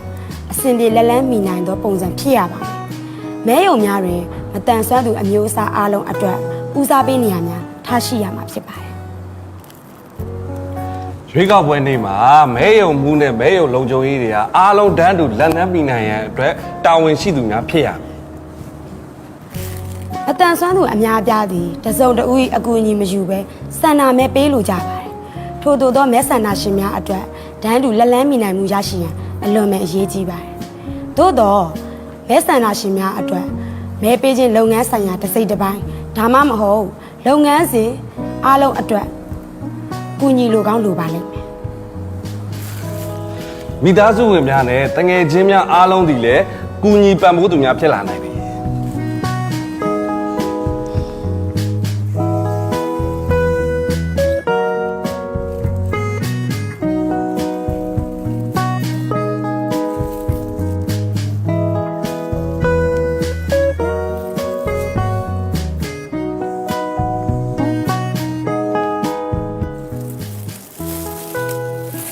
ကျမတို့ရဲ့ဆန္ဒမဲလက်မှတ်တွင်တစိမ့်တုံးထုနိုင်ရန်အတွက်အကူအညီပေးမဲ့သူလိုအပ်ပြီးအကယ်၍အကူအညီပေးမဲ့သူမရှိရင်မဲရုံမှုထံသွားပြီးအကူအညီပေးနိုင်မဲ့မဲရုံဝန်ထမ်းတအုပ်စီစဉ်ပေးဖို့အတွက်တောင်းဆိုနိုင်ပါတယ်ကျွန်ုပ်တို့၏ဆန္ဒမဲပေးခြင်းသည်ကျွန်ုပ်တို့၏တဦးတစ်ယောက်ချင်းဆိုင်ရာလျှို့ဝှက်ရွေးချယ်မှုဖြစ်တယ်ဆိုတာသတိရလိုက်ပါကျွန်ုပ်တွင်အကူအညီပေးမဲ့သူရှိရင်ထိုသူသည်ကျွန်ုပ်၏လျှို့ဝှက်စွာရွေးချယ်မှုကိုလေးစားရမည်ဖြစ်သည်ထိုအကူအညီပေးမည့်သူကလည်းဆန္ဒမဲလက်မှတ်တွင်ကျွန်ုပ်ရွေးချယ်လိုသည့်အတိုင်းတစိမ့်တုံးထုရမည်ဖြစ်ပါတယ်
ကြားအယုံမတန်ဆွမ်းသူများစကားပြောခက်ခဲသောမဲဆန္ဒရှင်များနဲ့ပြောဆိုဆက်သွယ်တဲ့အခါမှာသူတို့သိရှိစေရန်အတွက်သူတို့ရဲ့ပခုံးသုံးမှုလက်ကိုဖြင်းညင်းစွာထိတွေ့ခေါ်ဆိုပါစကားပြောဆိုတဲ့နေရာမှာလည်းကျွန်ုပ်တို့၏မျက်နှာမူရောက်တေချာမြင်ရရန်အတွက်မျက်နှာချင်းဆိုင်ပြောဆိုဆက်သွယ်ပါလက်တေကေတာပြဘာသာစကားဖြင့်ပြောဆိုဆက်သွယ်နိုင်တယ်လို့စာရေးဆက်သွယ်ခြင်းအပြင်လည်းပြောဆိုဆက်သွယ်နိုင်ပါတယ်ခင်ဗျာအမြင်အာရုံမတန်ဆွမ်းသူမဲဆန္ဒရှင်ကျွန်ုပ်တို့အတွက်ရဲယုံအတွင်းနှင့်အပြင်တို့တွင်လှုပ်ရှားသွားလာနိုင်ရန်ထိတွေ့ခံစားသိရှိနိုင်သည့်မျက်နှာပြင်များပုံမလိုအပ်ကောင်းလိုအပ်ပါလိမ့်မယ်လိုအပ်ရင်ကျွန်ုပ်တို့၏တထောင်အားအတာအရာထိတွေ့ကြိုက်တွေကမဲယုံပတ်ဝန်းကျင်နှင့်လှေကားတင်များအားအတိပေးလမ်းညွှန်ပါကျွန်ုပ်ကအကူအညီလိုအပ်သည်ဟုတောင်းဆိုမှသာကျွန်ုပ်၏တထောင်အားထိတွေ့ကြိုက်တွေ၍အကူအညီပေးပါကျွန်ုပ်တို့အများစုသည်အကူအညီမပါဘဲကျွန်ုပ်တို့အားလုံးပါဝင်ဆောင်ရွက်နိုင်သည့်များလည်းရှိသည့်အတွက်ကြောင့်ဖြစ်ပါတယ်။ဉာဏ်ရည်မတန်ဆွမ်းသူမဲဆန္ဒရှင်များသည်လည်း၎င်းတို့တွင်ဆန္ဒမဲပေးရန်အခွင့်အရေးရရှိကြောင်းကိုသိရှိနိုင်စေရန်အတွက်လှုံ့ဆော်ရမှာဖြစ်ပါတယ်။ဒါကြောင့်မို့ကျွန်ုပ်တို့ဒီမဲယုံအတွက်အောက်ပါလမ်းညွှန်ချက်များကိုလိုက်နာကြဖို့လိုပါတယ်ခင်ဗျာ။မဲယုံတွင်လက်တွန်းဘေးတက်ကလပ်ထိုင်ဝီချဲသွားလာနိုင်ရန်အတွက်စင်ကြီးလျှော့ဆောက်များထားရှိရမည်။မဲယုံသည်လက်လှမ်းပြီးလွယ်ကူသွားလာနိုင်သောအစာအုပ်ဓာတ်များတွင်ရှိရမည်။မဲယုံဝင်ပေါက်ထွက်ပေါက်များသည်လုံလောက်သောအကျယ်ဝန်းရှိရမည်။ဆန္ဒမဲပေးသည့်မျက်နှာပြင်နှင့်ဆန္ဒမဲပုံးများ၏အမြင့်သည်လက်လှမ်းမိနိုင်သောအမြင့်အနေအထားတွင်ရှိရမည်။မဲယုံ၏အတွင်းနှင့်အပြင်လျှောက်လမ်းများသည်လုံလောက်သောအကျယ်ဝန်းရှိရမည်။ထို့ပြင်အပေါ်မှနှိပ်ဆွဲထားသောအရာဝတ္ထုများမရှိစေရပါမတန်ဆွမ်းသူအားလုံးဟာဆန္ဒမဲပေးရန်အတွက်လက်လှမ်းမိသောမဲယုံကြီးဖြစ်ဖို့အရေးကြီးပါတယ်မဲယုံအဖွဲ့ဝင်တွေကလည်းတဦးနဲ့တဦးလုံခြုံစိတ်ချရသောအကွာအဝေးသတ်မှတ်ချက်ကိုလိုက်နာပြီးဖြစ်ပြီးတော့မျှတသောအကူအညီနဲ့လက်လှမ်းမိသောမဲယုံကြီးဖြစ်ဖို့အတွက်ကိုတစ်ဖက်တစ်လက်ကနေပါဝင်ဆောင်ရွက်ပေးဖို့အရေးကြီးပါတယ်ခင်ဗျာအကူအညီလိုသောမဲဆန္ဒရှင်များအတွက်လက်လှမ်းမိသောမဲယုံဖြစ်ဖို့မဲယုံလက်ဆွဲစာအုပ်မှာအသေးစိတ်ကဏ္ဍနဲ့စစ်ဆေးရမယ့်အချက်လက်တွေလည်းလေ့လာနိုင်ပါတယ်ခင်ဗျာမတန်ဆွမ်းသူမဲဆန္ဒရှင်များကလည်းမိမိတို့ရရှိထားတဲ့အခွင့်အရေးကိုအပြည့်အဝအသုံးချပြီးရွေးကောက်ပွဲနေ့မှာတွားရောက်ဆန္ဒမဲပေးဖို့အရေးကြီးပါတယ်ရှင်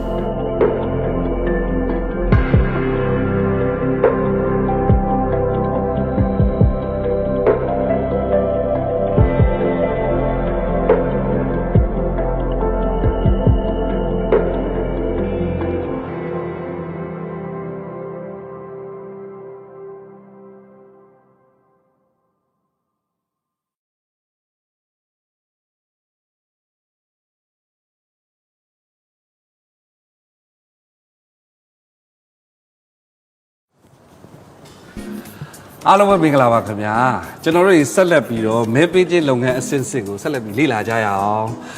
မဲပေးတဲ့နေ့ကတော့နိုဝင်ဘာလ10ရက်နေ့မနက်6:00နာရီမှာစတင်မဲပေးနိုင်ပြီးတော့ညနေ4:00နာရီမှာပြီးဆုံးမှာဖြစ်ပါတယ်ဆန္ဒမဲပေးသူ38တန်းကျော်လာရောက်မဲဆန္ဒကိုလာရောက်ပြီးမှာဖြစ်ပါတယ်ခင်ဗျာဒီနေရာမှာတစ်ချက်တတိထားမှာကျွန်တော်တို့တွေကရင်ဆိုင်ကြုံတွေ့နေရတဲ့ COVID-19 ရောဂါကိုကာကွယ်ထိန်းချုပ်တဲ့အနေနဲ့အစိုးရချမှတ်ထားတဲ့လမ်းညွှန်ချက်တွေနဲ့ညီတဦးနဲ့တဦးခက်ခေါ်ခွာနေဖို့ပဲဖြစ်ပါတယ်ခင်ဗျာ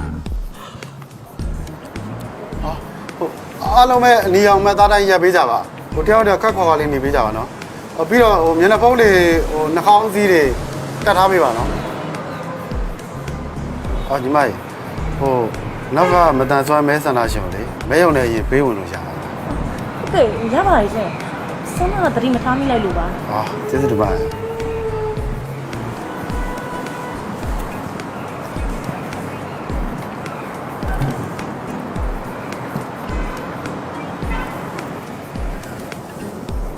ကိုပူချိန်လေးတိုင်းမယ်နော်ကိုချိန်ကောင်းပါရဲ့ဟိုညီမဒီပြီးခဲ့တဲ့နှစ်ပတ်အတွင်းကဟိုဖျားနာတာချောင်းဆိုးတာနှာရည်ယိုတာဒါမှမဟုတ်နေထိုင်မကောင်းတာတခုခုများရှိခဲ့တာမရှိပါဘူးစိတ်ကမမှန်ဟုတ်ပါအဲ့လက်လက်စီလေးတော့နော်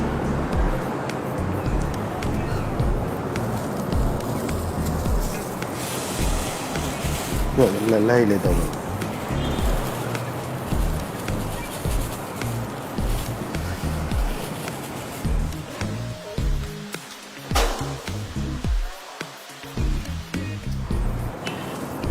လေး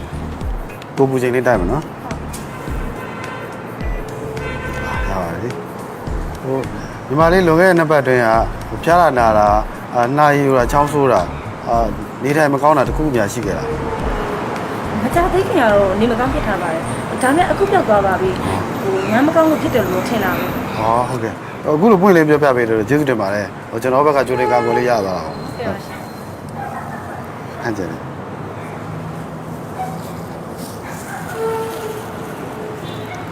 ပြေးလိုက်လေဆိုပြပါနော်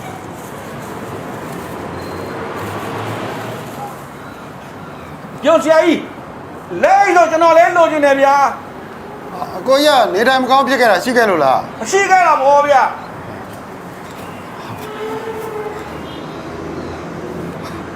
ဆရာကြီးကျွန်တော်ဖျားပြီးလာဆရာ ဟာအကိုကြီးအကိုကြီးကြည့်ရလေဟိုမျက်နှာဖုံးကပါလေလက်အိတ်တွေဟိုမလိုပါဘူးဟိုနှာခေါင်းစည်းတွေလုံလောက်ပါတယ် ဆရာကြီးရတယ်ဗျာ ဟိုကြည့်ရကြပါ ဆရာကြီးရတယ်တန်စီနေ အကိုတစ်စိတ်လောက်ရှင်ဟိုကျမပထမဆုံးချိန်မဲပေးမဲ့သူကအဲ့ဒါကြောင့်ဒီမှာမဲပေးလို့ရလားမရလားအသေးချာမသိရသေးဘူးဖြစ်နေဘယ်လိုလုပ်ရမလဲမသိဘူး ဟောဟိုညီမနာမည်မဲစင်းထဲမှာပါဟိုမှာကြီးညာထားတဲ့ဟိုစိုင်းမဟုတ်ပါတော့ကြည့်လို့ရလားတကယ်လို့ညီမနာမည်မဲစင်းထဲမှာတွေ့အမှတ်စင်မှာတစ်ခါလေးမှတ်ခဲ့ပါ ဟုတ် ပြီးဒီနေရာမှာလာပြန်ပြီးတော့တန်းစီတာ ကျေးဇူးတင်ပါတယ်ရှင်ဟိုကျမလည်းပထမဆုံးမဲပေးရတာဆိုတော့လေအရင်စိတ်လှုပ်ရှားနေလို့ပါမကြည့်လိုက်ပါဘူး ဟုတ်ချက်လာ ဟုတ်ကဲ့ ဟုတ်ကျွန်တော်ဒီမဲရုံနဲ့ဝင်ကိုဗစ် -19 ကကူးစက်နိုင်မှာလားခင်ဗျာစိုးရင်လို့ပါ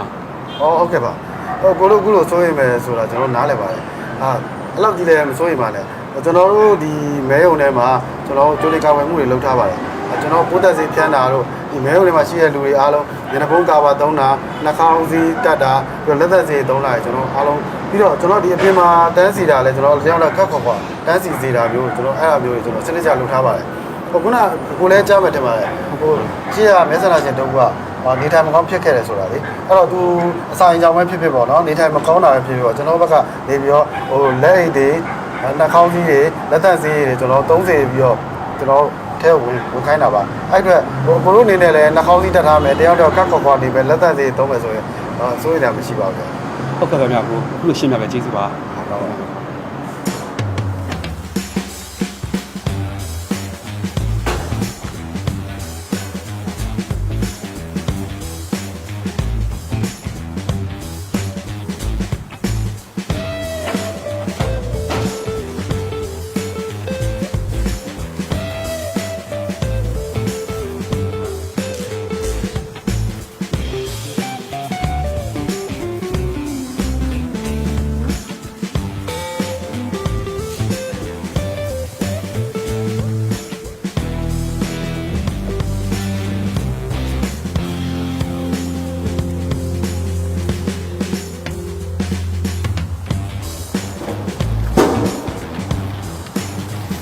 မင်္ဂလာပါရှင်ကျမမဲလာပေးတာ အော်ဟုတ်ကဲ့ပါညီမဟိုညီမရဲ့နာမည်နဲ့မဲစင်းအမှတ်စင်လေးကိုပြောပြပေးပါလားနောက်ပြီးမဲရုံနေရောက်တဲ့အခါကျလို့ရှိရင်အနီရောင်အမှတ်အသားပြထားတဲ့နေရာမှာတန်းစီမယ်ပြီးတော့တဦးနဲ့တဦးခပ်ခွာခွာနေရမယ်ဆိုတဲ့စီကံကိုလိုက်နာရပါမယ်ဒါနဲ့ညီမလက်တန်စီနဲ့လက်ဆေးခဲ့ရလား ဟုတ်ကဲ့ဆေးပြီးပါပြီကျမနာမည်ကတော့မေဆန်းပါအမှတ်စင်ကတော့1နဲ့3လေးဒီမှာမှတ်ပုံနဲ့ကပ် မှတ်ပုံနေမပါပေမဲ့လည်းတက်တိကန်ကပ်ပြားတစ်ခုခုပါရင်ရပါတယ်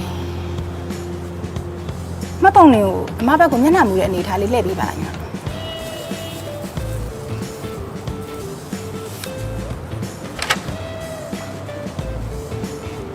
အော်ဒီမှာညီမရဲ့နာမည်ပါဒီမှာလက်မှတ်ထိုးရမယ်ညီမအော်ဒါနဲ့ညီမမှာဘောပင်ပါလားတကယ်လို့မပါဘူးဆိုလို့ရှိရင်အမတို့ရှိမှာပိုးတက်ထားတဲ့ဘောပင်ရှိပါတယ် ကျေးဇူးပါမညီမမှာဘောပင်ပါပါတယ်ကိုဗစ် -19 ရောဂါတော့ကိုစိတ်ချရတာပေါ့ တိတ်မှန်တာပေါ့ရှင်ညဒီမှာလက်မှတ်ထိုးရမယ်ညီမ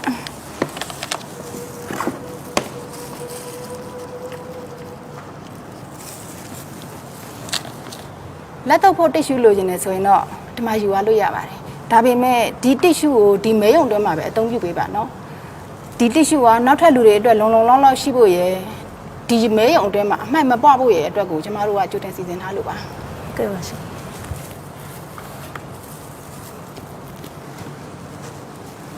ကျမကိုနာမည်နဲ့မဲစင်းအမှတ်စင်လေးပြောပြပေးပါလား ဟိုကျွန်တော်နာမည်ကကိုအောင်ပါမဲစင်းအမှတ်စင်အောင်54ပါ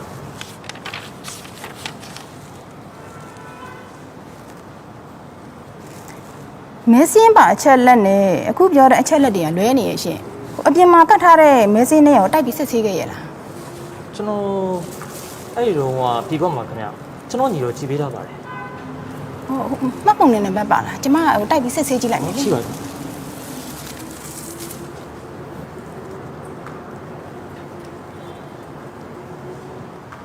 မဲယုံမှုရှင်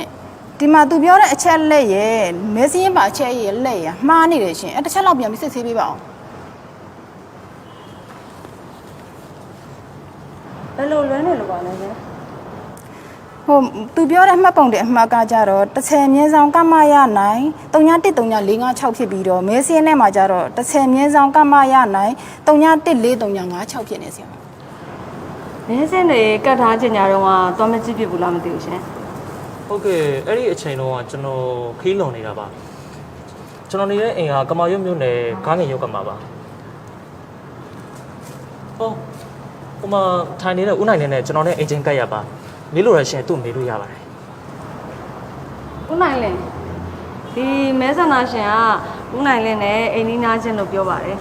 အဲ့ဒါကြောင့်မလို့ခဏလောက်ဒီကိုလာပေးလို့ရမှာ ဟာကောင်းလေစားရရအဆင်ပြေရ ဟိုသူ့ရဲ့မှတ်ပုံတင်နံပါတ်နဲ့မဲစင်းပါအချက်လက်တွေကလေနည်းနည်းလေးကွက်နေလို့ပါ ဟုတ်လားအော်ကျွန်တော်ထောက်ခံပါတယ်သူကကျွန်တော်နဲ့အိမ်နားချင်းပါသူတို့ကျွန်တော်အမခံပါတယ် ဩဟုတ်ကဲ့ပါဒါဆိုလို့ရှိရင်ဒီမဲဆန္ဒရှင်ကအချက်လက်တွေကိုမှန်ကန်ကြောင်းကိုတက်တည်တတ်နိုင်တယ်အဲ့ဒါကြောင့်မလို့သူ့ရဲ့အချက်လက်တွေကိုဒီမဲစင်းတွေမှာပြင်ပေးလိုက်ပါနော်ပြီးလို့ရှိရင်ပုံစံစနစ်ထဲမှာရေးသွင်းရမယ်ပြီးတော့သူ့ကိုဆန္ဒမဲပေးလို့ရအောင်ဆက်လက်ဆောင်ရွက်ပေးလိုက်ပါ ဟုတ်ကဲ့ပါဆရာဟုတ် ကဲစင်ပြေပါလိုက် အဲ့ဒါဆိုလို့ရှိရင်ဒီမှာလက်မှတ်ထိုးလိုက်ပါဟုတ်ဘောပင်ပါလားမသိဘူးမပါလို့ရှိရင်ဒီမှာကျမတို့စီမှာပို့တက်ထားတဲ့ဘောပင်ရှိတယ်ဒါနဲ့ထိုးလို့ရပါတယ် ပို့တက်ထားတဲ့ပုံစံ ဟုတ်ကဲ့ပါရှင်ဟုတ်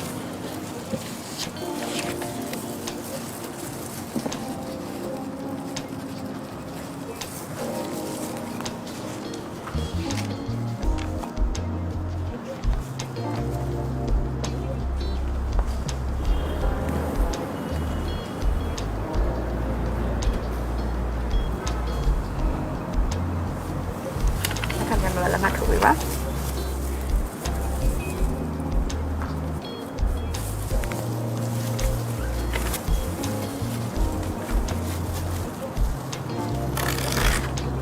အခန်းထဲပိုင်းရပါပြီဟိုဘက်မှာဆန္ဒပြုမဲတန်းလေးရှိပါတယ်ညီမလေးအဲ့ထဲမှာဆန္ဒပြုတစ်စိတ်တုံးရှိတယ်ညီမလေးကြိုက်နေတဲ့ရာကိုယ်စလဲကိုတစ်စိတ်နှိပ်ပြီးတော့ဒီဘက်မှာရှိတဲ့ပြည်သူ့လွှတ်တော်မဲအစိမ်းပုံလေးရှိတယ်အဲ့ထဲမှာညီမလေးမဲကိုခောက်ပြီးတော့ထည့်သွားပါနောက်ပြီးတော့ဟိုဘက်တစ်ခုမှာအမျိုးသားလွှတ်တော်ကိုယ်စလဲပုံရှိတယ်နောက်တစ်ခုကတော့တိုင်းဒေသကြီးနဲ့ပြည်နယ်မဲပုံမှာဒီလိုပဲညီမလေးဒီဘက်မှာလှုပ်သွားသလိုပဲနာမည်စစ်ပါလက်မှတ်ယူပါပြီးသွားလို့ရှိရင်ဆန္ဒပြုခန်းထဲမှာတစ်စိတ်တုံးရိုက်နှိပ်ပါမဲခောက်ပြီးတော့ပုံထဲမှာတစ်ခုချင်းစီထည့်သွားပါဟိုးဘက်တောင်ဆုံးကပုံလေးရတော့ခရမ်းရောင်ပုံလေးရတော့တိုင်းရင်းသားနယ်လူမျိုးစုပုံဖြစ်ပါတယ်အဲ့ထဲမှာတော့ညီမလေးမဲပေးခွင့်ရှိတယ်ဆိုလို့ရှိရင်ဒီဘက်မှာလှုပ်သွားသလိုပဲကိုယ့်ရဲ့နာမည်ကိုစစ်ပါလက်မှတ်ယူပါပြီးသွားလို့ရှိရင်ဆန္ဒပြုခန်းထဲမှာတစ်စိတ်ရိုက်နှိပ်ပြီးသွားလို့ရှိရင်ခောက်ပြီးတော့မဲပုံထဲကိုထည့်လို့ရပါပြီရှင်ကျေးဇူးတင်ပါတယ်ရှင်ဟုတ်ကဲ့ပါရှင် ဒါကျမရဲ့ဆန္ဒမဲလက်မှတ်ပါသူ့ဝက်ဆန္ဒပြုကံကိုသွားပြီးမဲပေးပါမယ် ဟောဒီမှာဆန္ဒပြုတစ်စိတ်တော့အဖုံးကိုဖွင့်ထားပြီးသားပဲအဲ့တော့ငါဖွင့်စရာမလိုတော့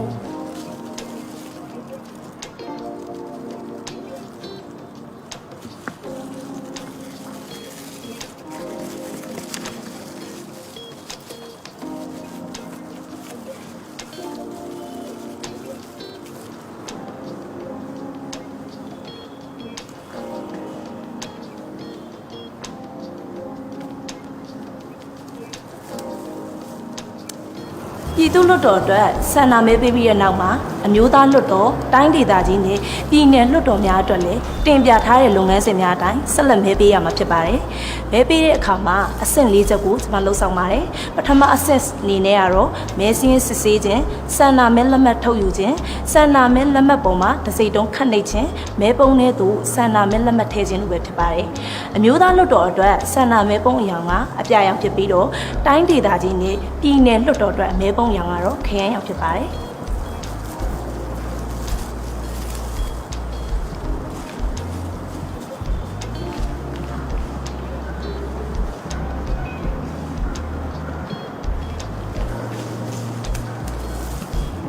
မဲစင်းစစ်ပါစန္ဒမဲကိုရယူပါမဲစင်းပေါ်မှာတစ်စိမ့်တုံးနှိပ်ပါတိုင်းဒေသလွတ်တော်ကိုယ်စားလှယ်မဲပုံမှာမဲထည့်ပါအားလုံး၄ချိန်ထည့်ရပါမယ်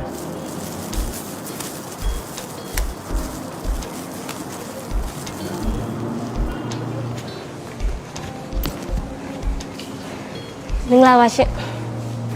ကျမခန်းရောင်ဖွဲ့စည်းကရေကောက်ပဲလေးလာတဲ့သူပါကျမသိချင်တဲ့မေးခွန်းလေးတချို့လောက်မေးလို့ရမှာမသိ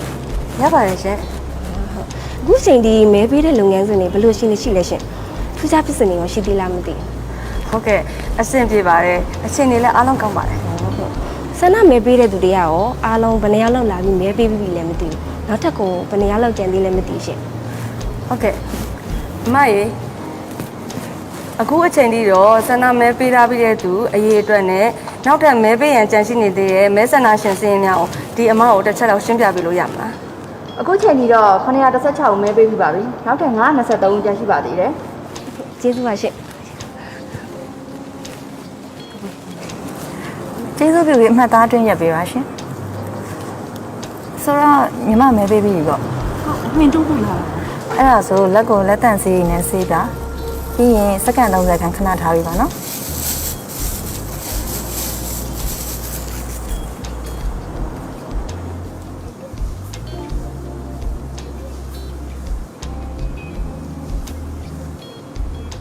ပြီးရင်လက်ကိုတစ်ရှူးနဲ့6ခွေအောင်တေချာတုပ်ပေးပါနော်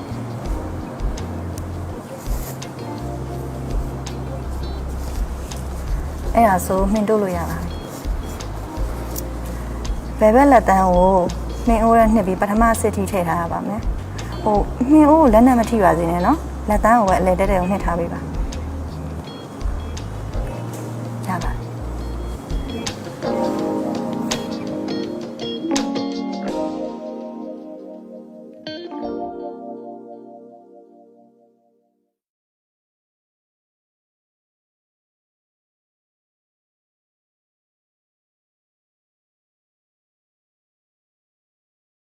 ဖြစ်လာနိုင်တဲ့စိန်ခေါ်မှုအကြောင်းအရာတွေကိုကျွန်တော်အချင်းချင်းပြီးပြောပြရစီရေကောက်ပွဲဟာနိုင်ငံတနိုင်ငံမဲဆန္ဒရှင်တွေအတွက်အရန်ကိုအရေးကြီးပါတယ်ခင်ဗျာအဲ့ဒါကြောင့်မဲရုံဝန်ထမ်းတွေကပြဿနာတွေကိုကိုင်တွယ်ဖြေရှင်းတဲ့နေရာမှာခက်ခဲတွေကြုံလာတတ်ပါတယ်တစ်ရွေးကောက်ပွဲကျင်းပတဲ့နေ့မှာမဲရုံဝန်ထမ်းတချို့ရောက်မလာခဲ့ဘူးဆိုရင်ဆက်ပါဘာလို့မဲရုံအဖွဲ့ဝင်တွေတက်ရောက်မလာဘူးဘယ်လိုလုပ်ကြလဲရက်ကျေကော်မရှင်ခွဲကိုချက်ချင်းအကြောင်းကြားပြီးတော့အစားထိုးဖို့လုပ်ရမယ်မဲပေးသူတယောက်ဖျားနာခဲ့မယ်ဆိုရင်ဟိုဒီမဲဆန္ဒရှင်ကအပူချိန်နည်းနည်းမြင့်နေတယ်အကိုကအပူချိန်မြင့်နေတဲ့အတွက်15မိနစ်လောက်ထိုင်ဆောက်ပေးပါရှင်15မိနစ်နေလို့ရှိရင်အပူချိန်ကိုပြန်လည်တိုင်းပေးပါမယ်ကိုပူချိန်ကမြင့်နေတယ်အကိုကကိုပူချိန်မြင့်နေသေးတဲ့အတွက်တခြားမဲဆန္ဒရှင်တွေနဲ့အတူမဲပေးလို့မရပါဘူးပြီးချမ်းမဲပေးရမှာဖြစ်ပါတယ်ဟိုမဲစရင်နဲ့မဲလက်မှတ်တွေကိုတော့ဒုမဲရုံမှုကနေပြီးတော့ကိုကြီးဆောင်ရွက်ပေးပါမယ်အခုလိုမျိုးပူပေါင်းပါဝင်တဲ့အတွက်ကျေးဇူးအများကြီးတင်ပါတယ်ရှင်မဲပေးသူအားဝင်ခွင့်ပြုပြီးတော့တတိဖြစ်မဲပေးစီပါမဲရုံဝန်ထမ်းများဖြစ်တဲ့မဲစင်းစစ်ဆေးသူမဲလက်မှတ်စစ်ဆေးသူမှင်သူသူအားလုံးဟာလုံခြုံတဲ့အကွာအဝေးမှာနေပြီးတော့လက်တန့်ဆေးဘူးတွေထားရှိရမှာဖြစ်ပါတယ်မဲရုံအတွင်းတို့ဝင်ရန်မတားဆီးရကျမ်းမာရေးအခြေအနေရှိတော့လဲမဲပေးသူတိုင်းမဲပေးနိုင်တယ်3တကယ်လို့မဲလာပေးတဲ့သူဟာအရက်သေးတာတောက်စားထားမယ်ဆိုရင်ရှေ့ကလူတွေဘာလုပ်နေကြလဲမြန်မြန်လောက်ကြကြားလိုက်တာကျုပ်ကမဲပေးခြင်းလို့လာတာမဲပေးခြင်းလို့ဟိုကျေးဇူးပြီးတော့တန်းစီပေးပါဗျာနော်တိတ်မကြပါဘူးအဖြစ်ပါမဲပေးမဲ့လူ3-4ယောက်ပဲရှိတော့ဘာပဲဖြစ်ကျုပ်ဒီလူတွေကိုကြော်ပြီးကျုပ်မဲပေးပြီးလို့ပေးဟိုစိတ်အေးထားပြီးအခုလက်ရောက်တဲ့ဒီစောင့်ပေးပါဗျာနော်ဘာဖြစ်နေကြရလဲဘာဖြစ်ရမှာလဲမဲပေးဖို့လာလားလို့ပြောနေရလေဟိုဆရာမ तू ကတမ်းမစီပဲနဲ့ကြော်ပြီးတော့မဲပေးခြင်းလို့လေပြီးတော့သူကြည့်ရတာမူးနေတယ်ဟာမူးနေတဲ့လူကမဲပေးပိုင်ဝင်မရှိဘူးလားဟုတ်ကဲ့ဟိုရှင်မဲထဲလို့ရပါသေးတယ်ဒါပေမဲ့ရှင်ကတန်းစီရဲ့နေရာကိုကြားဖြတ်ပြီးတော့စူညံစေပြီးတော့တခြားမဲဆန္ဒရှင်တွေကိုစိတ်အနှောင့်အယှက်ဖြစ်စေတဲ့ဆိုရင်ကျမတို့ကရဲတပ်ဖွဲ့ကိုအကြောင်းကြားပြီးဥပဒေအရအမိန့်ထုတ်ခိုင်းပြီးတော့ဖယ်ရှားနိုင်ပါတယ်ဆိုလေခေါ်လိုက်လေခေါ်လိုက်ပါရရဟုတ်ဘူးပြီးတော့အခြေအနေတွေကဒီထက်ပိုပြီးတော့စိုးရလာမယ်ဆိုရင်ကျမအနေနဲ့စီးမြင့်တဲ့အညီအရေးယူဆောင်ရွက်ရမှာဖြစ်ပြီးရဲဒါမှမဟုတ်လုံခြုံရေးဝန်ထမ်းတွေကိုအကူအညီတောင်းရပါလိမ့်မယ်ဩဘယ်သူမှဂိမ်းမဆိုင်ဘူးဘယ်သူမှဂိမ်းမဆိုင်ဘူး ကဲအဲ့ဒါဆိုရဲခေါ်ပြီးတော့ဒီလူကိုမဲုံနဲ့ထုတ်လိုက်ပါ ရပါကြည့်ရ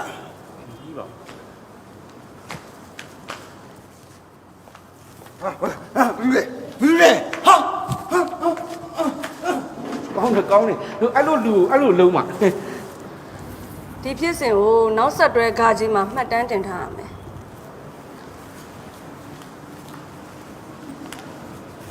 နံပါတ်4နိုင်ငံရေးပါတီကိုယ်စားလှယ်အောင်တုံးလက်ဖြစ်တယ်နိုင်ငံရေးပါတီအမှတ်တစိတ်ပါတိရှက်ကိုဝစ်လာပြီးတော့မဲယုံတို့ရောက်လာခဲ့မယ်ဆိုရင် no ပါတီကိုယ်စားလှယ်တွေကမဲယုံနေကနေဂိုင်900အတွင်းမဲဆွယ်စီယုံခြင်းမပြုပါတကယ်လို့မဲဆွယ်စီယုံခဲ့မယ်ဆိုလို့ရှိရင်သက်ဆိုင်ရာမဲဆန္ဒတွေတို့အကြောင်းကြားမှာဖြစ်ပါတယ်ပါတီကိုယ်စားလှယ်တွေရဲ့ကျင့်ဝတ်တာဝန်ဝတ္တရားတွေတတိပေးရမယ်ကျူးကျော်ခဲ့တဲ့ပါတီကိုယ်စားလှယ်များရှိလို့ရှိရင်လည်းဝတ်ထားတဲ့တီရှက်ကိုဖယ်ရှားမယ်ဒါမှမဟုတ်ရင်မဲယုံနေကနေထွက်ခွာပေးရမယ်တကယ်လို့မဲဆန္ဒရှင်တူကမဲယုံတို့ဝင်ရင်ကြိုးစားတော့လဲမှင်တော့မဟုတ်မှင်နဲ့အလားတူတဲ့အမှတ်သားတစ်ခုသူတို့လက်ချောင်းမှာရှိနေခဲ့ပြီဆိုရင် no မဲလုံခြုံရေးသည်မဲယုံမှုကိုအကြောင်းကြားနိုင်ပါသည်ဥပဒေအရမဲပေးခွင့်တစ်ချိန်ပဲရှိတဲ့အခါကြောင့်မို့ကျွန်တော်တို့ကမှင်အမှတ်သားနဲ့ကာကွယ်ခြင်းဖြစ်ပါတယ်ခင်ဗျာမဲလုံခြုံရေးဟာမဲယုံဝန်ထမ်းနေနဲ့ဒါမှမဟုတ်ရင်အခြားအဖွဲ့နဲ့တိုင်ပင်ဆွေးနွေးပြီးဆုံးဖြတ်ခွင့်ရှိတယ်နံပါတ်6မဲဆန္ဒရှင်တူဟာမဲဘုံနဲ့အတူထွက်ပြေးဖို့ကြံစီခဲ့မယ်ဆိုရင် no မဲယုံမှုသည်ရွေးကောက်ပွဲကိုချက်ချင်းရပ်တန့်ရမယ်တရားမဝင်မှုကြေညာပြီးလို့ရှိရင်ရက်ကျေးအုပ်စုကော်မရှင်ချက်ချင်းအကြောင်းကြားရမယ်လေးလာသူတယောက်ကလုပ်ငန်းစဉ်များဝင်ရောက်ဆွတ်ဖက်ခြင်းဒါမှမဟုတ်ရင်မဲယုံဝန်ထမ်းတွေကိုဘာလုပ်ရမလဲလို့ပြောနေခဲ့မယ်ဆိုရင်မဲယုံမှုကစောင့်ကြည့်လေးလာသူများကိုစောင့်ကြည့်ခြင်းအစီရင်ခံခြင်းဆွေးနွေးတိုင်ပင်ခြင်းတို့အေးအေးဆေးပြုလုပ်လို့ရပါတယ်ရွေးကောက်ပွဲဖြစ်စဉ်အတွင်းမဲယုံမှုကဝင်ရောက်ဆွတ်ဖက်ခြင်းမပြုစေရမဲယုံလက်ဆက်စာအုပ်ရ၎င်းတို့၏ကျင့်ဝတ်နဲ့တာဝန်ဝတ္တရားတွေအားလေးလာသူကိုအသိပေးရမယ်နံပါတ်8မဲဆန္ဒရှင်တူဟာဆန္ဒမဲကပ်ပြားပုံနဲ့ဓာတ်ပုံရိုက်ခဲ့မယ်ဆိုလို့ရှိရင် no မဲယုံမှုဟာမဲယုံတွင်ဓာတ်ပုံရိုက်ခွင့်မရှိကြောင်းကိုမဲဆန္ဒရှင်ကိုရှင်းပြရမယ်အခုသင်မြင်တဲ့အတိုင်းပါပဲမဲယုံမှာဖြစ်ပျက်နိုင်တဲ့ဟာတွေကိုကျွန်တော်တို့ကရေဘူးအနေနဲ့ဖော်ပြခြင်းဖြစ်ပါတယ်ရဲတော့မဟုတ်လုံခြုံရေးအဖွဲ့ကိုအကြောင်းမကြားခင်မှာမဲယုံမှုနဲ့မဲယုံအဖွဲ့ဝင်တွေကမှန်မကန်ပြုမှုသူများကိုအတက်နိုင်ဆုံးစူးစမ်းဖြည့်ရှင်းပေးရမယ်အရင်ဆုံးဖြည့်ရှင်းပေးရမယ်တန်နေရဖြစ်လာပါကရက်ကျေးအုပ်စုကော်မရှင်ကိုအကြောင်းကြားပါ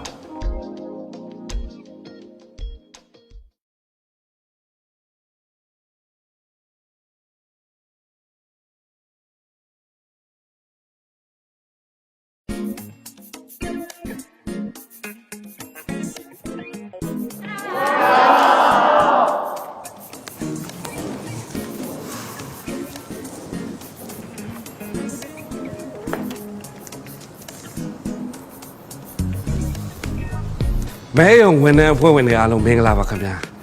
ယခုလာမဲ့မြန်မာနိုင်ငံအထွေထွေရွေးကောက်ပွဲမှာအရေးကြီးတဲ့အခမ်းကဏ္ဍဖြစ်တဲ့မဲယုံဝန်ထမ်းအဖွဲ့ဝင်တွေဖြစ်ပါဝင်ရအင်မတန်မှဂုဏ်ယူစရာကောင်းပါခင်ဗျာ2020ပြည့်နှစ်နိုဝင်ဘာလ10ရက်တနင်္ဂနွေနေ့မှာပြည်ထောင်စုသမ္မတမြန်မာနိုင်ငံတော်အထွေထွေရွေးကောက်ပွဲရကျင်းပမှာဖြစ်ပါတယ်မဲဆန္ဒရှင်အနေနဲ့ပြည်သူ့လွှတ်တော်အမျိုးသားလွှတ်တော်တိုင်းဒေသကြီးပြည်내လွှတ်တော်အစရှိတာတွေကို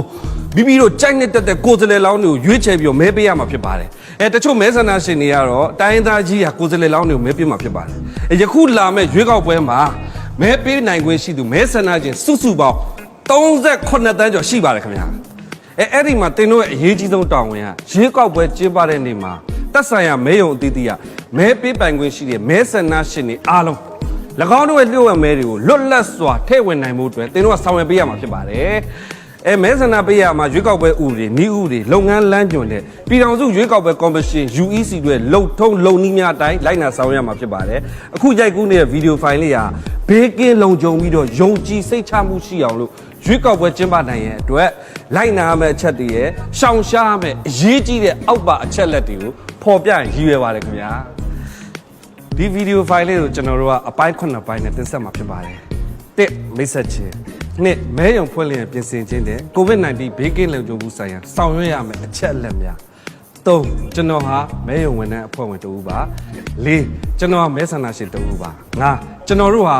မတန်ဆွမ်းသူမဲဆန္ဒရှင်များပါ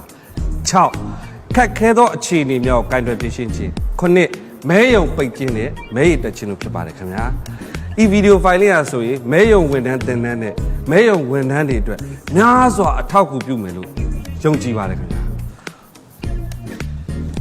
မဲယုံလက်ဆွဲစာကိုတေချာဖတ်ပြီးတော့ကိုယ်တိုင်တင်တန်းကိုတက်ရောက်မယ်ဆိုလို့ရှိရင်မဲပေးခြင်းနဲ့မဲရည်တက်ခြင်းတို့မှာအရေးကြီးတဲ့တင်ရဲ့အခန်းကဏ္ဍကိုကောင်းစွာသဘောပေါက်နားလည်မှာဖြစ်ပါတယ်ဒီဗီဒီယိုဖိုင်လေးကိုတစ်ချိန်ထက်ပို့ပြီးတော့ကြည့်ရှုလေ့လာပါမရှင်းလင်းမသေးကြတာရှိလို့ရှိရင်ရက်ကွက်ကြေးရွာအုပ်ချုပ်ရေးရွေးကောက်ပွဲကော်မရှင်ရုံးကိုတွားပြီးတော့စုံစမ်းမေးမြန်းနိုင်ပါတယ်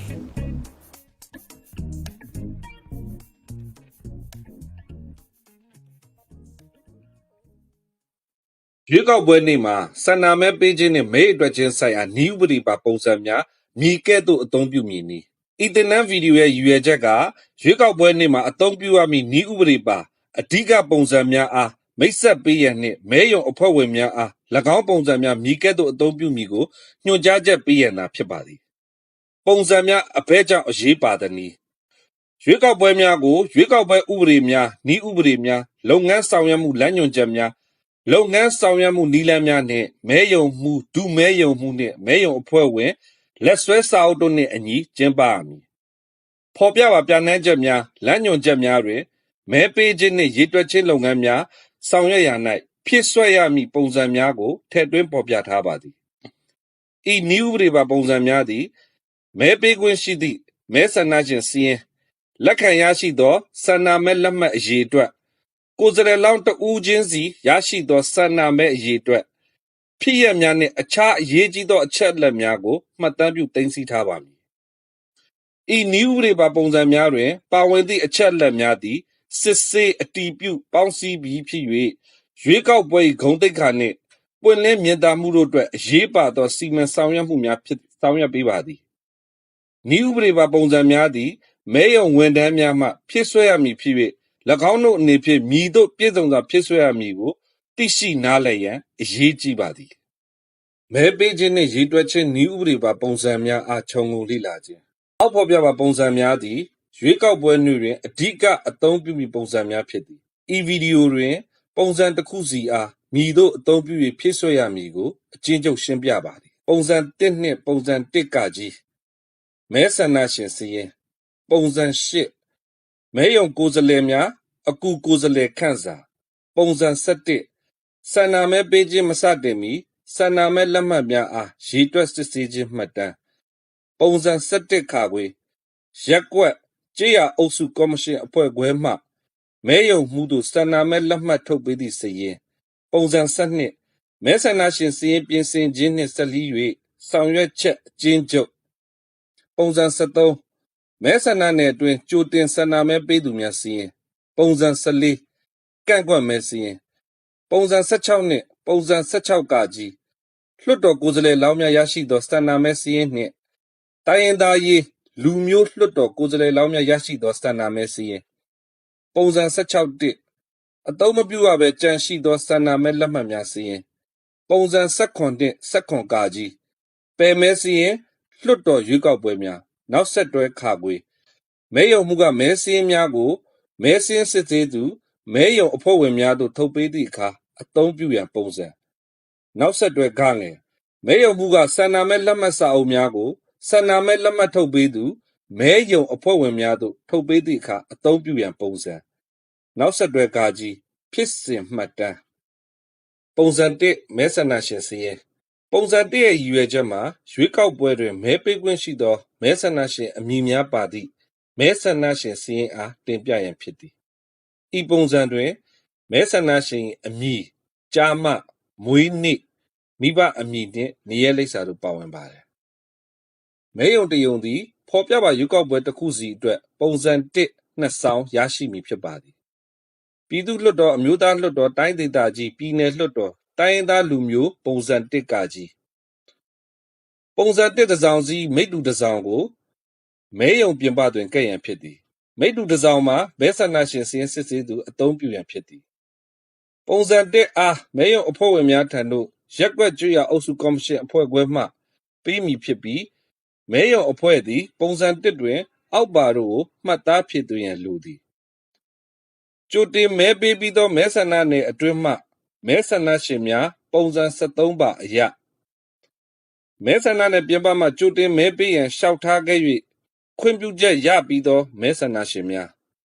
ပုံစံ8မဲရုံကိုယ်စားလှယ်များအခုကိုယ်စားလှယ်များအတွက်ခန့်အပ်လွှာပုံစံ8ရည်ရွယ်ချက်မှာမဲရုံကိုယ်စားလှယ်များအခုကိုယ်စားလှယ်များအားခန့်အပ်မှုကိုအတည်ပြုရန်ဖြစ်ပါသည်မဲရုံကိုယ်စားလှယ်အခုကိုယ်စားလှယ်သည်ရွေးကောက်ပွဲကိုယ်စားလှယ်လောင်းနှင့်ရက်ကွက်ကြီးရာအုပ်စုကော်မရှင်အဖွဲ့ခွဲတို့မှလက်မှတ်ရေးထိုးထားသည့်ပုံစံ8မိတ္တူတစ်စောင်ကိုမဲရုံမူထံပေးအပ်ရမည်ထိုပုံစံ၏မြည်သည့်နေရာတွင်မဆိုမဲရုံကိုယ်စားလှယ်နှင့်မဲရုံမှုတို့မှလည်းလက်မှတ်ထိုးရန်လိုအပ်ပါသည်ပုံစံ7မဲပေးခြင်းမစတင်မီတွင်ဆန္ဒမဲလက်မှတ်များအားမှတ်တမ်းသွင်းခြင်းပုံစံ7ရည်ရွယ်ချက်မှာမဲပေးခြင်းမစတင်မီတွင်ဆန္ဒမဲလက်မှတ်များမှတ်တမ်းသွင်းရန်ဖြစ်သည်မဲရုံမှုသည်လက်ခံရရှိသောဆန္ဒမဲလက်မှတ်များအရေးအတွက်နှင့်မဲလက်မှတ်စာအုပ်အရေးအတွက်တို့ကိုရေးတွက်ပြီးပုံစံ7တွင်ဖြည့်သွင်းရမည်မဲရုံမဖွင့်မီတွင်ပုံစံ7အားမဲရုံမှုမှလက်မှတ်ထိုးရမည်ဖြစ်ပြီးအပြန်အလှန်အားဖြင့်မဲရုံအဖွဲ့ဝင်များနှင့်မဲရုံကိုယ်စားလှယ်များမှလည်းလက်မှတ်ထိုးရမည်ဖြစ်သည်ပုံစံ7ခါခွေရက်ကွက်ကျွော်အုပ်စုကော်မရှင်အဖွဲ့ခွဲမှမဲရုံမှုထံသို့ထုတ်ပေးထားသည့်ဆန္ဒမဲလက်မှတ်များနှင့်စာအိတ်များပုံစံ7ခါခွေအဓိကရည်ရွယ်ချက်မှာရက်ကွက်ကျွော်အုပ်စုကော်မရှင်အဖွဲ့ခွဲမှမဲရုံမှုထံသို့ထုတ်ပေးထားသည့်ဆန္ဒမဲလက်မှတ်များနှင့်စာအိတ်များကိုမှတ်တမ်းသွင်းရန်ဖြစ်သည်ဆန္ဒမဲလက်မှတ်များသည်မဲလက်မှတ်စာအုပ်ဖြင့်ထုတ်ပေးထားသည်မဲလက်မှတ်စာအုပ်တစ်အုပ်တွင်မဲလက်မှတ်အဆောင်90ပါဝင်သည်မဲလက်မှတ်များပုံမတောင်းခံမှုရှိပါကမဲရုံအဖွဲ့ဝင်များသည်မဲလက်မှတ်အဆောင်90ပါမဲလက်မှတ်စာအုပ်တစ်အုပ်ရရှိမည်ဖြစ်သည်ဥပမာမဲဆန္ဒရှင်305ဦးအတွက်မဲရုံမှုသည်မဲလက်မှတ်စာအုပ်9အုပ်350ရရှိမည်ဖြစ်ပြီးမဲဆန္ဒရှင်355ဦးအတွက်မဲရုံမှုသည်မဲလက်မှတ်စာအုပ်10အုပ်450ရရှိမည်ဖြစ်သည်မဲရုံမှုသည်ဆန္ဒမဲလက်မှတ်များလက်ခံရရှိပါကပုံစံ7ခါခွေအားရက်ကွက်ကျွော်အုပ်စုကော်မရှင်အဖွဲ့ခွဲနှင့်တူလက်မှတ်ရေးထိုးရမည်ဤပုံစံကိုမဲရုံမဖွင့်မီတွင်လက်မှတ်ရေးထိုးရန်ဖြစ်သည်ပုံစံ7မဲဆန္ဒရှင်စီရင်ပြင်ဆင်ချက်အနှစ်ချုပ်ပုံစံ7ရည်ရွယ်ချက်မှာရွေးကောက်ပွဲနေ့တွင်ပြင်ဆင်သောမဲဆန္ဒရှင်စီရင်အားမှတ်တမ်းပြုရန်ဖြစ်သည်ဤကဲ့သို့သောမဲဆန္ဒရှင်စီရင်ပြင်ဆင်ချက်များတွင်စလုံးပေါင်းအမှားများလိပ်စာမှားယွင်းမှုများကွယ်လွန်ပြီးသူများသို့မဟုတ်ထပ်ခါပါဝင်နေသည့်အမည်များအားပြင်ဆင်မှုကိုမှတ်တမ်းသွင်းရန်ဖြစ်သည်တင်းငယ်သောအမှားချုံယွင်းမှုများရှိတော်လဲမဲဆန္ဒရှင်တဦး၏မဲပေးခွင့်ကိုအာမခံချက်ပေးနိုင်သူရှိပါကရေးမဲဆန္ဒရှင်အားမဲပေးခွင့်ပြုရမည်လွှတ်တော်ရွေးကောက်ပွဲတစ်ခုစီအတွက်ပုံစံ7တစ်စောင်စီဖြစ်သွင်းရမည်ဖြစ်ပြီးမဲရုံမှုမှလက်မှတ်ရေးထိုးရမည်ပုံစံ73မဲဆန္ဒနယ်မြေအတွင်းမှကြိုတင်မဲပေးပြီးသောမဲဆန္ဒရှင်များပုံစံ73ရည်ရွယ်ချက်သည်မဲဆန္ဒနယ်မြေအတွင်းကြိုတင်မဲပေးပြီးသောမဲဆန္ဒရှင်များအမည်စာရင်းများကိုပြုစုရန်ဖြစ်သည်ဤပုံစံအားရက်ကွက်ကျွော်အုပ်စုကော်မရှင်အဖွဲ့ခွဲမှပြည်စုံစွာဖြည့်သွင်း၍အဆိုပါပုံစံ၏မိတ္တူ4ဆောင်နှင့်အတူကြိုတင်မဲစာအိတ်များပါဝင်သည့်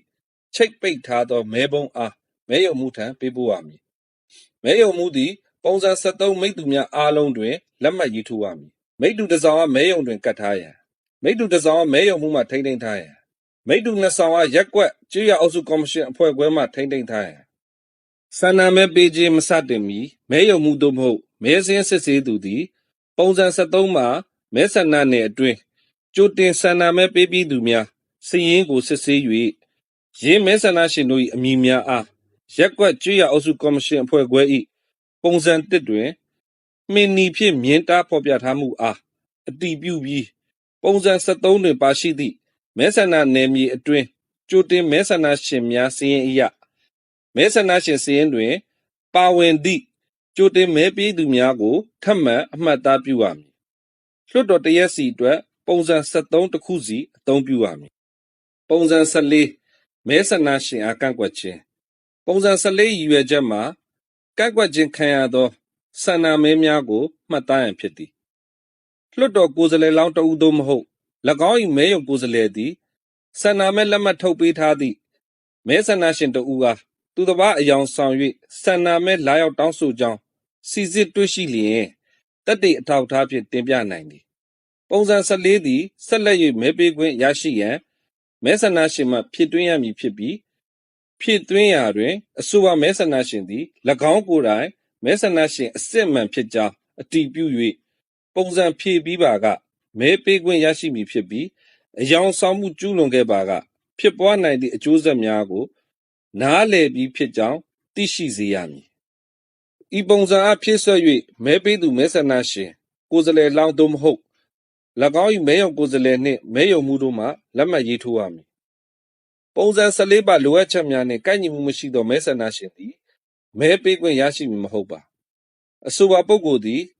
မဲပေးခွင့်ရသည်ဖြစ်စေမရသည်ဖြစ်စေမဲရုံမှုသည်ဤကဲ့သို့သောဖြစ်စေနှင့်ကန့်ကွက်မှုအတွက်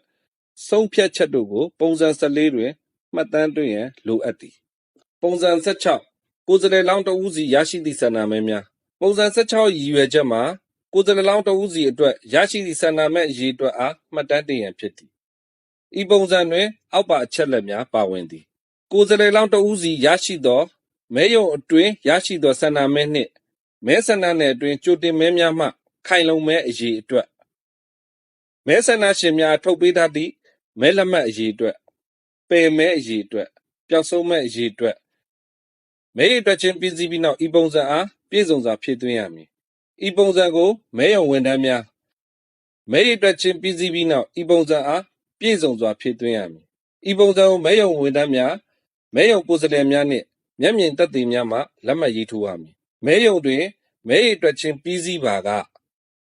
ပုံစံ16မိတ္တူတစ်စောင်ကိုမဲရုံတွင်ကတ်ထားရန်မိတ္တူတစ်စောင်အားမဲရုံမှထိန်းသိမ်းထားရန်မိတ္တူ2ဆောင်အားရက်ကွက်ကျွေးရအုပ်စုကော်မရှင်အဖွဲ့ခွဲမှထိန်းသိမ်းထားရန်မိတ္တူတစ်ဆောင်အားမြို့နယ်ကော်မရှင်အဖွဲ့ခွဲမှထိန်းသိမ်းထားရန်လွှတ်တော်ရွေးကောက်ပွဲတစ်ခုစီအတွက်ပုံစံ16တစ်ခုစီအားပြည့်စုံစွာဖြည့်စွက်ရန်လိုအပ်သည်တိုင်းရင်းသားလူမျိုးမဲဆန္ဒနယ်အတွက်ပုံစံ16ကကြီးအားဖြည့်စွက်ရမည်ပုံစံ16ပြည့်စုံစွာဖြည့်စွက်ထားသည့်ပုံစံဥပမာယခုပုံစံ16သည်နမူနာကိန်းဂဏန်းများဖြင့်ဖြည့်သွင်းပြထားသည့်ဥပမာတစ်ခုဖြစ်သည်အကြံပြုလိုသည်မှာဤပုံစံ16ကိုမဖြည့်မီကိန်းဂဏန်းများတွက်ချက်မှုကိုစစ်ဆေးရန်အတွက်ရည်ရွယ်ထည့်သွင်းထားသောမဲရုံမှုလက်ဆွဲစာအုပ်ပါမဲရုံရှိဆန္ဒမဲအရေးအတွက်များတွက်ချက်ဖြည့်သွင်းခြင်းဇယားတက်အားဖြည့်သွင်းရန်ဖြစ်သည်ကိုက်ညီမှုရှိရမည်ကိန်းဂဏန်းများမှာထုတ်ပေးထားသောမဲလက်မှတ်များအသုံးပြုပြီးမှပျက်စီးမဲလက်မှတ်များအားနှုတ်သည်ထည့်ထားသည့်မဲများဆန္ဒမဲပုံမှထုတ်လိုက်သောဆန္ဒမဲများနှင့်တူညီရမည်ကိုယ်စားလှယ်လောင်းများအားလုံးရရှိသည့်ဆန္ဒမဲအရေးအတွက်စုစုပေါင်းသည်ခိုင်လုံမဲလက်မှတ်စုစုပေါင်းဆန္ဒမဲပုံမှရရှိသောခိုင်လုံမဲနှင့်ကြိုတင်ခိုင်လုံဆန္ဒမဲလက်မှတ်များစုစုပေါင်းနှစ်ခုပေါင်းခြင်းနှင့်တူညီရမည်ခိုင်လုံမဲလက်မှတ်စုစုပေါင်းဆန္ဒမဲပုံမှရရှိသောခိုင်လုံမဲနှင့်ပယ်မဲလက်မှတ်စုစုပေါင်းဆန္ဒမဲပုံမှရရှိသောပယ်မဲနှစ်ခုပေါင်းခြင်းသည်မဲဆန္ဒရှင်များမှပေးခဲ့သည့်မဲအရေအတွက်နှင့်တူညီရမည်ရင်းအချက်များကိုမဲပေးခြင်းလက်ဆွဲစာအုပ်၏မဲရုံရှိဆန္ဒမဲအရေအတွက်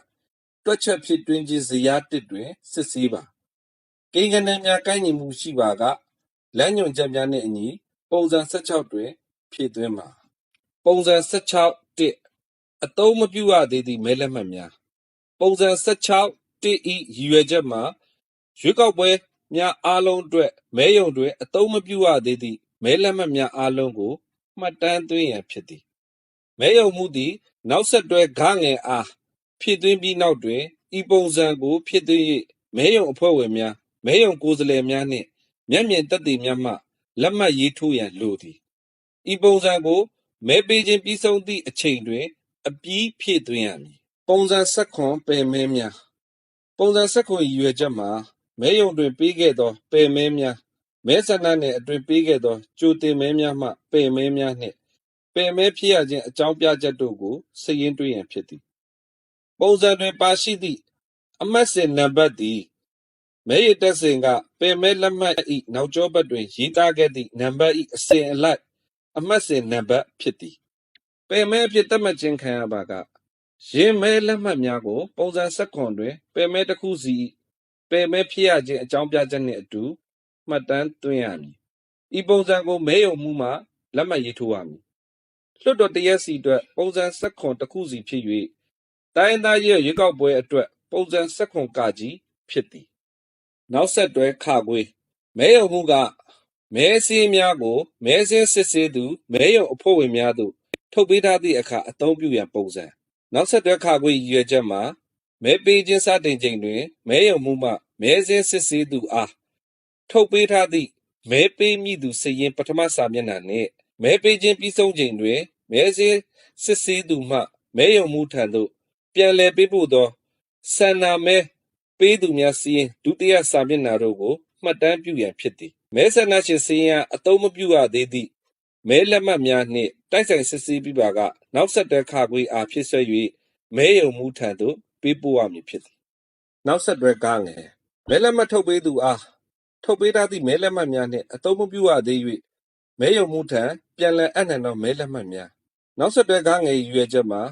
မဲပေးခြင်းစတင်ချိန်တွင်မဲလက်မှတ်ထုတ်ပေးသူအားထုတ်ပေးထားသောမဲလက်မှတ်အရေးအတွက်ပထမစာမျက်နှာနှင့်မဲပေးခြင်းပြီးဆုံးချိန်တွင်မဲယုံမှုထံသို့ပြန်လည်အပ်နှံသောအသုံးမပြုရသေးသည့်မဲလက်မှတ်အရေးအတွက်ဒုတိယစာမျက်နှာ2တို့ကိုမှတ်တမ်းသွင်းရန်ဖြစ်သည်မဲပေးခြင်းပြီးတဲ့နောက်မှာမဲလက်မှတ်ထုတ်ပေးသူသည်ပြည်စုံစွာဖြည့်စွက်ထားသည့်နောက်ဆက်တွဲကားငယ်ဤစာမျက်နှာ2ကို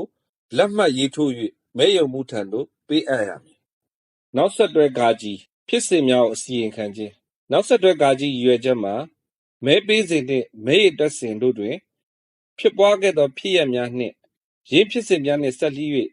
ဆောင်ရွက်ချက်များအားမှတ်တမ်းရေးသွင်းရန်ဖြစ်သည်မှတ်တမ်းသွင်းရမည့်ဖြစ်ရပ်များအတွက်ဥပမာအချို့မှာ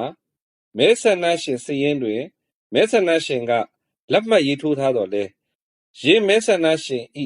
လက်ချောင်းတွင်ဖြတ်၍မရသောမှင်ဖြင့်အမှတ်အသားပြုထားမှုမရှိခြင်းလက်ချောင်းတွင်ဖြတ်၍မရသောမှင်ဖြင့်အမှတ်အသားပြုထားပြီးသောမဲဆန္ဒရှင်တို့ကမဲယုံအတွင်းတို့ပြန်လည်ဝင်ရောက်ရန်ကြိုးပမ်းခြင်းနှင့်ဖြည့်ဆည်းထားသောမဲလက်မှတ်တစ်ခုကိုမဲလက်မှတ်အသစ်တစ်ခုဖြင့်အစားထိုးခြင်းတို့ဖြစ်ပါတယ်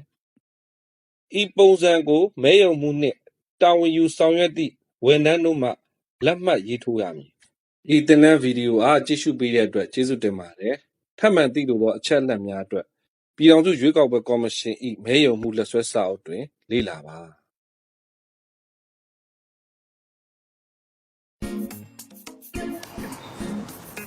မင်္ဂလာပါ